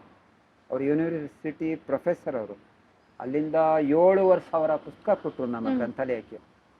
ಸುಮಾರು ಕಡೆಯಿಂದ, ಕರ್ನಾಟಕದಲ್ಲಿ ಮೂಲೆ ಮೂಲೆಯಿಂದ, ಎಲ್ಲರ ಕಡೆಯಿಂದ ಸುತ್ತೋದಾಗ ಇದೆಲ್ಲ ಅವರೇ ಕೊಟ್ಟಿದ್ರು. ನಾನು ಕೊಂಡ್ಕೊಂಡದ್ದು ಒಂದೂ ಪುಸ್ತಕ ನನ್ನ ಹತ್ರ ಇಲ್ಲ, ಎಲ್ಲ ಸಾರ್ವಜನಿಕರು ಕೊಟ್ಟಿದ್ದು. ನಿಮ್ಮ ಕುಟುಂಬದ ಬಗ್ಗೆ ಹೇಳಿ, ನಿಮ್ಮ ಪರಿವಾರದ ಬಗ್ಗೆ, ನಿಮ್ಮ ಶ್ರೀಮತಿ, ಮಕ್ಕಳು, ಅವ್ರ ಹೆಸರೇನು, ಅವರು ನಿಮ್ಗೆ ಯಾವ ರೀತಿ ಸಪೋರ್ಟಿವ್ ಆಗಿದ್ದಾರೆ, ಬೆಂಬಲ ಹೆಂಗ್ ಕೊಡ್ತಾರೆ? ಮೊದಲು ಇರ್ಲಿಲ್ಲ, ಪ್ರಾರಂಭದಲ್ಲಿ ಇರ್ಲಿಲ್ಲ. ನಿಮ್ ಹೆಸರೇನು? ಶ್ರೀಮತಿಯವ್ರ ಹೆಸರೇನು? ಮಕ್ಕಳ ಹೆಸರು? ಶಾಹಿನ್ ತಾಜ್. ಓಕೆ. ನನ್ನ ಹೆಂಡತಿ ಹೆಸರು ಶಾಹಿನ್ ತಾಜ್. ನನಗೆ 4 ಮಕ್ಕಳು, 2 ಹೆಣ್ಣು 2 ಗಂಡು. ಓಕೆ. ಹಿರಿ ಮಗಳು 9ನೇ ಕ್ಲಾಸ್ ಅಂತ ಸೀಮಾ ಅಂತ ಅವಳ ಹೆಸರು. ಓಕೆ. ಅವಳು ಗಾರ್ಮೆಂಟ್ ಬೈತಾಳೆ, ಬಟ್ಟೆ ಹೊಲಿಯಕ್ಕೆ. ಅವಳಿಗೆ 3 ಮಕ್ಕಳಿದ್ದಾವೆ. 3 ಮಕ್ಕಳಿಗೂ ಕನ್ನಡ ಶಾಲೆಯಲ್ಲಿ ಹಾಕೋಳೆ ಅವಳು. ಓಕೆ. ಓಕೆ. ನನ್ನ ಹಿರಿ ಮಗಳು ಒಬ್ಳು 9ನೇ ಕ್ಲಾಸು, ಒಬ್ಳು 7ನೇ ಕ್ಲಾಸು, ಇನ್ನೊಬ್ಳು 5ನೇ ಕ್ಲಾಸು. ಹಿರಿ ಮಗಳು ಸೀಮಾ ಅಂತ. 2ನೇವನು ಸೈಯದ್ ಅಫ್ತಾಬ್ ಅಂತ, ಒಬ್ಬ ಆಟೋ ಓಡಿಸ್ತಾನೆ, ಸ್ವಂತ ಆಟೋ ಇದೆ. ಇವಾಗ ಸದ್ಯಕ್ಕೆ ಬಣ್ಣ ಹೊಡೆಯೋ ಕೆಲಸನೂ ಮಾಡ್ತಾ ಇದ್ದಾನೆ. ಅವನಿಗೆ 2 ಮಕ್ಕಳಿದ್ದಾವೆ. ಅವನಿಗೂ ಒಲವಿದೆ ಗ್ರಂಥಾಲಯದ ಮೇಲೆ. ನನ್ನ ಹಿರಿ ಮಗಳಿಗೂ ಒಲವಿದೆ. 3ನೇವಳು ಶಬಾನಾ ಅಂತ, ಅವಳಿಗೂ ಮದುವೆ ಮಾಡಿ 5 ವರ್ಷ ಆಯಿತು. ನಮ್ಮ ಮನೆ ಹಿಂಭಾಗದಲ್ಲೇ ಇದ್ದಾಳೆ, ಅವಳು ಖುಷಿಯಾಗಿದ್ದಾಳೆ. ಕೊನೆ ಮಗ ಸೈಯದ್ ಮುಬಾರಕ್ ಅಂತ ಅವನ ಹೆಸರು. ಮನೇಲೆ ವ್ಯಾನಿಟಿ ಬ್ಯಾಗ್ ಹೊಲಿತಾನೆ. ಇವಾಗ 32 ವರ್ಷ ಅವನಿಗೆ. ಮದುವೆ ಆಗುವಂದ್ರೆ ಇನ್ನೂ ಆಗಿಲ್ಲ. 3 ಮಕ್ಳಿಗೆ ಮದುವೆ ಮಾಡಿದ್ದಾನೆ. ಕಿರಿ ಮಗ ಇನ್ನೂ ಮದುವೆ ಆಗಿಲ್ಲ. ನನ್ನ ಹೆಂಡತಿ ಇದ್ದಾಳೆ ಇಲ್ಲೇ, ಗಂಧದ ಕಡ್ಡಿ ಉಚ್ತಾಳೆ ಮತ್ತು ಬೀಡಿ ಸುತ್ತಾಳೆ. ಅವಳು ಚೆನ್ನಾಗಿದ್ದಾಳೆ. ಅವಳಿಗೂ 62 ವರ್ಷ, ನನಗೆ 67 ವರ್ಷ. ನಿಮ್ಮ ಈ ಗ್ರಂಥಾಲಯಕ್ಕೆ ಅವ್ರು ಎಷ್ಟು ಬೆಂಬಲ ಕೊಡ್ತಾರೆ, ನಿಮ್ಮ ಕುಟುಂಬದವರೆಲ್ಲರೂ? ಸುಮಾರು ಎಷ್ಟೋ ಟೈಮಲ್ಲಿ ನಾನು, ಯಾಕಂದ್ರೆ ನಾನು ಇದನ್ನ ಯಾಕೆ ಕೇಳ್ತಾ ಇದ್ದೀನಿ ಅಂದ್ರೆ, ಈ ತರ ನೀವಷ್ಟು ಬೆವರು ಸುರಿಸಿ ಅಷ್ಟು ಇಷ್ಟಪಟ್ಟು ಕಷ್ಟಪಟ್ಟು ಕಟ್ಟಿದೊಂದು ಗ್ರಂಥಾಲಯನ ಯಾರೋ ಒಬ್ರು ಅವ್ರಿಗಿರೋ ಒಂದು ದ್ವೇಷಕ್ಕೆ ಹಂಗೆ ಕೆಡವು ಹಾಕಿದಾಗ ನೀವು ಕೂಡ ಗಟ್ಟಿಯಾಗಿರ್ಬೇಕು. ಆ ಸಮಯದಲ್ಲಿ ಆಮೇಲೆ ಅದನ್ನ ಮತ್ತೆ ಅದನ್ನ ಕಟ್ಟೋದಕ್ಕೆ ಯಾವ ರೀತಿಯಾಗಿ ನಿಮ್ಮ ಕುಟುಂಬ ಬೆಂಬಲ ಕೊಟ್ರು? ನನ್ನ ತುಂಬ ಬೆಂಬಲ ಕೊಟ್ಟಿದ್ದಾಳೆ ನನ್ನ ಹೆಂಡತಿ. ಸುತ್ತಾಕಿದ್ರಲ್ಲ ಆವಾಗ, ನಾನು ಆವಾಗಲೇ ಒಂದು ಮಾತು ಹೇಳಿದೆ, ನಾನು ಮನಿಕೊಳ್ತೀನಿ ಅಂತ ಹೇಳಿದೆ. ಹೌದು. ಅವತ್ತು 14 ವರ್ಷ ಹಿಂದೆ. ಯಾಕೋ ನನ್ನ ಮನಸ್ಸು ಹಿಡಿತಾ ಇಲ್ಲ, ಮನೆಗೆ ಹೋಗೋದಿಲ್ಲ, ನಾನು ಇಲ್ಲೇ ಮನಿಕೊಳ್ತೀನಿ ಅಂತ. ನೀವು ಒಬ್ಬರು ಮನಿಕೋಬೇಡಿ, ನಾನು ಮನಿಕೋತೀನಿ ಅಂತ ಹೇಳಿದ್ಲವಳು. ಹಾಗೆ ಕಸ ಗುಡಿಸೋದಾಗಲಿ, ನೀರು ಹಾಕೋದಾಗಲಿ ತುಂಬ ನನಗೆ ಹೆಲ್ಪ್ ಮಾಡೋಳು. ನನ್ನ ಹಿರಿ ಮಗನೂ ತುಂಬ ಇದ್ರ ಮೇಲೆ ಒಲವಿದೆ. ಅವನು ಇದಕ್ಕೆ ವಿರೋಧ ಏನೂ ಇಲ್ಲ. ಎಲ್ಲರೂ ಖುಷಿಯಾಗಿದ್ದಾರೆ. ಪ್ರಾರಂಭದಲ್ಲೇ ಅವ್ರ ತಲೆ ಕೆಡಿಸಿದ್ರು, ತುಂಬ ಜನ ಕೆಡಿಸಿದ್ರು. ಆದರೆ ಆ ಸಮಯ ಸಂದರ್ಭ ಹೊಂಟೋಯ್ತು. ಇವತ್ತಿನ ಸಮಯನ ಬೇರೆ. ಈಗ ಎಲ್ರಿಗೂ ಇಷ್ಟ ಆಗಿದೆ, ಎಲ್ಲರೂ ಖುಷಿಯಾಗಿದ್ದಾರೆ, ಸಂತೋಷವಾಗಿದ್ದಾರೆ. ಅವ್ರಿಗೆ ಗೊತ್ತಾಗೈತು, ನಾ ಏನೇ ಮಾಡಿದ್ರು ಬಿಡಲ್ಲ, ನೀವು ಗ್ರಂಥಾಲಯ ಬಿಡಲ್ಲ, ಕನ್ನಡನ ಬಿಡಲ್ಲ. ನಮ್ಮನ್ನು ಬಿಟ್ಬಿಟ್ರು. GP ರಾಜರತ್ನಂ ಒಂದು ಮಾತು ಹೇಳಿದ್ದಾರೆ, ಹೆಂಡು ತಿನ್ಬಿಡ್ತೀನಿ. ಯಾರು ಬಿಡ್ತೀನಿ? ಹೆಂಡು ತಿನ್ಬಿಡ್ತೀನಿ. ಅಮ್ಮನ್ ಬಿಡ್ತೀನಿ, ಅಪ್ಪನ್ ಬಿಡ್ತೀನಿ, ಹೆಂಡು ತಿನ್ಬಿಡ್ತೀನಿ, ಎಲ್ರನ್ನೂ ಬಿಡ್ತೀನಿ, ಕನ್ನಡನ ಬಿಡಲ್ಲ. ನನ್ನ ಬಾಯಿ ಒಲ್ದು ಬಿಟ್ರು ಸೂಜಿ ದಾರದಲ್ಲಿ ಉಸಿರಲ್ಲಿ ಹೇಳ್ತೀನಿ, ಅಬ್ಬಾ, ಕನ್ನಡನ ನಾನು ಬಿಡಲ್ಲ. ನಾನು ಏನು ಹೇಳಿದ್ದೀನಿ ಅಂದರೆ, ನನ್ನ ಹಿರಿ ಮಗನಿಗೆ, ನನ್ನ ಹೆಂಡತಿಗೆ ನಾನು ತೀರೋದ್ರೆ ನನ್ನ ಅಂತಿಮ ಸಂಸ್ಕಾರ ಹೇಗೆ ಮಾಡಬೇಕು ಅಂದರೆ, ಕನ್ನಡದಲ್ಲಿ ಕುರಾನ್ ಇದೆ, ಅಲ್ಲಿ ಹಿಂಭಾಗ ಇದೆ, ಹದೀಸ್ಗಳಿದ್ದಾವೆ. ಅದನ್ನ ಓದಿ ನನಗೆ ಅಂತಿಮ ಸಂಸ್ಕಾರ ಮಾಡಬೇಕು ಕಬ್ರಸ್ತಾನಲ್ಲಿ, ಶಾಣದಲ್ಲಿ, ಕನ್ನಡದಲ್ಲಿ. ಅದು ಎಲ್ರಿಗೂ ಅರ್ಥ ಆಗಬೇಕು. ನಮ್ಮ ಶಾಸ್ತ್ರ ಏನಿದೆ ಅದು ಪ್ರತಿಯೊಂದು ಕನ್ನಡದಲ್ಲೇ ಓದಬೇಕು, ನನ್ನ ಅಂತಿಮ ಸಂಸ್ಕಾರ ಮಾಡಿ ಅಂತ ನಾನು ಹೇಳಿರೋದು ನನ್ನ ಕೊನೆವರೆಗೂ. ಇನ್ನೊಂದು ಮಾತು ಏನು ಹೇಳೋಕ್ಕೆ ಇಷ್ಟ ಅಂದರೆ, ನನಗೆ 100 ಜನ್ಮ ಬರಲಿ, 1000 ಜನ್ಮ ಬರಲಿ, ಸುಮಾರು ಒಂದು ಎಲ್ಲ ಮಾಧ್ಯಮದಲ್ಲಿ ಹೇಳಿದೆ, ನನಗೆ ಜೀವ ಮತ್ತೊಂದು ಜನ್ಮ ಅಂತೂ ಒಂದಿದ್ದರೆ ಇದೇ ಕನ್ನಡ ಮಣ್ಣಲ್ಲಿ ನನ್ನನ್ನು ಕನ್ನಡವಾಗಿ ಹುಟ್ಟಿಸುವಂಥ ಅಲ್ಲನ ಹತ್ರ ಭಗವಂತನ ಹತ್ರ ಪ್ರಾರ್ಥನೆ ಮಾಡ್ತೀನಿ. ಎಷ್ಟು ಜನ್ಮ ಇದ್ರೂ ಕನ್ನಡವಾಗಿ ನನಗೆ ಉಳಿಸು, ನನಗೆ ಹುಟ್ಟಿಸು. ಒಂದು ಗಿಡನೋ, ಒಂದು ಮರನೋ, ಬೆಟ್ಟನೋ, ಗುಡ್ಡನೋ, ಕಲ್ಲು, ಇದೇ ಮಣ್ಣಲ್ಲಿ ನನಗೆ ಹುಟ್ಟಿಸು ಅಂತ ಭಗವಂತನ ಹತ್ರ, ದೇವರ ಹತ್ರ ಪ್ರಾರ್ಥನೆ ಮಾಡಿ. ನಿಜವಾಗ್ಲೂ ಗ್ರೇಟ್ ಸರ್. ನಿಮ್ಮ ದಿನಚರಿ ಹೇಗಿರತ್ತೆ? ಎಷ್ಟೊತ್ತಿಗೆ ಓಪನ್ ಆಗತ್ತೆ ಗ್ರಂಥಾಲಯ? ನಿಮ್ಮ ದಿನಚರಿ ಹೇಗಿರತ್ತೆ? ಬೆಳಗ್ಗೆ 7:30 ತೆಗಿತೀನಿ, 9:00 ಬಂದ್ ಮಾಡ್ತೀನಿ. ಇಲ್ಲೇ ಮಲ್ಕೊಳ್ಳೋದು, ಮನೆಯಿಂದ ಅನ್ನ ಬರ್ತದೆ, ಊಟ ಬರ್ತದೆ, ತಿನ್ಕೊಳ್ತೀನಿ, ನಡೆಸ್ತಾ ಇದ್ದೀನಿ. ಓದು ಅನ್ನೋದು ಒಂದು ಮಗುವಿಂದ ಹಿಡಿದು ಒಂದು ವೃದ್ಧವರೆಗೂ ಎಷ್ಟು ಮುಖ್ಯ ಸರ್? ಈಗ ಎಲ್ಲಕ್ಕಿಂತ ಮೊದಲು ಇವತ್ತಿನ ಯುವಕರಿಗೆ ಹೇಳೋದೇನೆಂದರೆ, ಹಿರಿಯರನ್ನ ಗೌರವಿಸಿ, ತಾಯಿ ತಂದೆನ ಗೌರವಿಸಿ. ಯಾಕಂದರೆ ತಾಯಿ ತಂದೆನ ನೀವು ಗೌರವಿಸಿದ್ರೆ ನೀವು ಮಣ್ಣು ಹಿಡಿದ್ರೂ ಚಿನ್ನ ಆಗುತ್ತೆ, ಇಲ್ಲ ಅಂದರೆ ಅವರು ಗೌರವಿಸ್ತಾ ಹೋದರೆ ನೀವು ಚಿನ್ನ ಹಿಡಿದ್ರೂ ಮಣ್ಣಾಗುತ್ತೆ. ಎರಡನೇದು, ವಿದ್ಯೆ ಬೇಕು. ಓದುವ ಹವ್ಯಾಸ ಎಲ್ಲರಲ್ಲೂ ಬರಬೇಕು, ಅಪಾರವಾಗಿ ಓದಬೇಕು. ನೀವು ಎಷ್ಟರ ಮೊಬೈಲ್ ಹಿಡೀರಿ, ಇಂಟರ್ನೆಟ್ ನೋಡಿ, ಅದರಲ್ಲಿ ಓದುವಷ್ಟು ತೃಪ್ತಿ ಸಿಕ್ಕಲ್ಲ. ಒಂದು ಪುಸ್ತಕನ ಕೈಲಿ ಹಿಡ್ದು ಓದೋ ಥರ, ಒಂದು ಗ್ರಂಥನ ಈ ಥರ ಓದೋ ಥರ ಇದರಲ್ಲಿ ಬರಲ್ಲ ಮೊಬೈಲಲ್ಲಿ. ಎಲ್ರಿಗೂ, ಇವತ್ತಿನ ಯುವಕರಿಗೆ, ಮಕ್ಕಳಿಗೆ ಎಲ್ರಿಗೂ ಹೇಳೋದೇನೆಂದರೆ, ಪುಸ್ತಕ ಹಿಡ್ದು ಪುಸ್ತಕದಲ್ಲಿ ಓದಬೇಕು, ಪುಸ್ತಕನ ನೋಡಬೇಕು, ಓದುವ ಹವ್ಯಾಸ ಅಪಾರ ಕಲಿಬೇಕು. ಹಿರಿಯವರಾಗಲಿ, ಕಿರಿಯವರಾಗಲಿ, ಮಕ್ಕಳಾಗಲಿ, ಇವತ್ತಿನ ಮಕ್ಕಳು ಏನಂದರೆ ಎಲ್ಲರೂ ಮೊಬೈಲ್ ಹಿಂದ್ಗಡೆ ಬಿದ್ದಿದ್ದಾರೆ. ಮೊಬೈಲ್ ಕಣ್ಣು ಹೋಗುತ್ತೆ, ಇದು ಬುದ್ಧಿ, ಯೋಚನೆ ಮಾಡೋ ಶಕ್ತಿ ಕಮ್ಮಿ ಆಗುತ್ತೆ. ಆದ್ದರಿಂದ ಅಪಾರ ಪುಸ್ತಕ ಹಿಡ್ದು ಕೈನಲ್ಲಿ ಓದಿದ್ರೆ ತುಂಬ ಒಳ್ಳೆಯದು, ನಮ್ಮ ಆರೋಗ್ಯಕ್ಕೂ ಒಳ್ಳೆಯದು, ನಮ್ಮ ಕಣ್ಣಿಗೂ ಒಳ್ಳೆಯದು. ಓದುವ ಹವ್ಯಾಸ ಎಲ್ಲರಲ್ಲೂ ಅಪಾರವಾಗಿ ಬರಬೇಕು, ಮೊಬೈಲಿಂದ ದೂರ ಆಗಬೇಕು. ಇಷ್ಟೇ ಹೇಳೋದು. ಎಲ್ಲ ಕರ್ನಾಟಕದ ಕನ್ನಡಿಗರಿಗೆ ನನ್ನ ತುಂಬ ಹೃದಯದಿಂದ ವಂದನೆಗಳು. ಮತ್ತು ನಿಮ್ಮ RR ಕನಸುಗಳ ಕಾರ್ಖಾನೆಗೆ ನನ್ನ ತುಂಬ ಹೃದಯದಿಂದ ವಂದನೆಗಳು. ಎಲ್ಲರಿಗೂ ನಮಸ್ಕಾರ. ಜೈ ಹಿಂದ್, ಜೈ ಕರ್ನಾಟಕ ಮಾತೆ. ಕನ್ನಡವೇ ಸತ್ಯ, ಕನ್ನಡವೇ ನಿತ್ಯ. ತುಂಬಾ ಥ್ಯಾಂಕ್ಸ್. ನಿಮ್ಮ ಜೊತೆ ಮಾತಾಡಿ ನಮಗೆ ತುಂಬ ಎಷ್ಟು ತಿಳ್ಕೊಂಡ್ವಿ. ನಿಮ್ಮ ಥರ ಕನ್ನಡ ಸೇವೆ, ಎಲ್ಲರೂ ನನಗೆ ಕನ್ನಡಾಭಿಮಾನ ಇದೆ, ಭಾಷಾಭಿಮಾನ ಇದೆ ಅಂತ ಹೇಳ್ತಾರೆ, ಆದ್ರೆ ಇದು ನಿಜವಾದ ಸೇವೆ ಅಂತ ತೋರಿಸ್ಕೊಟ್ಟಿದ್ದೀರಾ. ಇಷ್ಟೊತ್ತು ನಮ್ಮ ಜೊತೆ ಮಾತಾಡಿದ್ದು ನಿಮ್ಗೆ ಏನ್ ಅನಿಸ್ತು ಸರ್? ನನಗೆ ಕನ್ನಡ ಅಂದ್ರೆ ಅಪಾರ ಇಷ್ಟ. ಕನ್ನಡ ಮಾತಾಡೋರು ತುಂಬಾ ಕಮ್ಮಿ. ಇಲ್ಲಿ ಮಾತಾಡಿದವ್ರು ಬಂದ್ರೆ ನನಗೆ ಒಂಥರ ಖುಷಿ ಆಗುತ್ತೆ, ಆನಂದ ಆಗುತ್ತೆ, ಸಂತೋಷ ಆಗುತ್ತೆ. ಹೇಳ್ಕೊಳಕ್ ಆಗಲ್ಲ. ನಿಮ್ಮಂತೆಯವ್ರು ಬಂದ್ರೆ ನಮ್ಗೆ ಖುಷಿ ಆಗುತ್ತೆ. ಥ್ಯಾಂಕ್ ಯು ಸರ್, ನಿಮ್ಮ ಟೈಮಿಗೆ ತುಂಬಾ ಥ್ಯಾಂಕ್ಸ್. ತುಂಬಾ ಖುಷಿ ಆಯ್ತು ನಿಮ್ಮ ಜೊತೆಗೆ ಮಾತಾಡಿ. ಸಾಕಷ್ಟು ಮಹನೀಯರನ್ನ, ಸಾಕಷ್ಟು ಗಣ್ಯರನ್ನ ನಮ್ಮ ರಾಜ್ಯೋತ್ಸವ ಪ್ರಶಸ್ತಿಗೆ ಪರಿಗಣಿಸ್ತಾರೆ. ಆದ್ರೆ ನಿಜವಾಗ್ಲೂ ಇಂಥವರು ನಿಜವಾದ ಕನ್ನಡ ಸೇವೆನ ಮಾಡ್ತಾ ಇರೋನ ಒಂದು ಸರ್ತಿ ಪರಿಗಣಿಸಿ, ತುಂಬಾ ನಮ್ಮಂಥವ್ರಿಗೆ ಜೊತೆಗೆ ಎಲ್ಲರಿಗೂ ಇವ್ರ ಬಗ್ಗೆ ತಿಳಿಯತ್ತೆ, ಇವ್ರ ಬಗ್ಗೆ ಇವರಿಗೆ ನಿಜವಾಗ್ಲೂ ಅರ್ಹರು ಇಂಥವ್ರೆಲ್ಲರೂ, ದಯವಿಟ್ಟು ಪರಿಗಣಿಸಿ ಅಂತ ಕೇಳ್ಕೊತಾ ಇದ್ದೀನಿ. ಸೊ ಇದಾಗಿತ್ತು ಈ ಸಂಚಿಕೆಯ ನನಸಾದ ಕನಸು. ಇದೇ ರೀತಿ ಮುಂದೆ ಇನ್ನಷ್ಟು ಕನಸುಗಳು ಕಟ್ಕೊಂಡಿರೋರು, ಅವರ ಕನಸುಗಳು ಹೇಗೆ ನನಸಾಗತ್ತೆ ಅನ್ನೋದ್ರ ಬಗ್ಗೆ ಮಾತಾಡೋಣ. ಮುಂದಿನ ಅತಿಥಿ ಜೊತೆಗೆ ಭೇಟಿ ಆಗ್ತೀನಿ. ಅಲ್ಲಿವರೆಗೂ ನಾನು ಯಾವಾಗಲೂ ಹೇಳೋ ಹಾಗೆ, ಬಾಳಿಗೊಂದು ಗುರಿ ಇರಬೇಕು. ಆ ಗುರಿ ಸರಿಯಾದ ದಾರಿಯಲ್ಲಿ ಸಾಗಿದ್ರೆ ಆಗ ನನಸಾಗುವುದು ಕನಸು. Behind the mic. Thank you so much. ಮುಂದಿನ ಸಂಚಿಕೆಯಲ್ಲಿ ಸಿಗ್ತೀನಿ. ನಮಸ್ಕಾರ.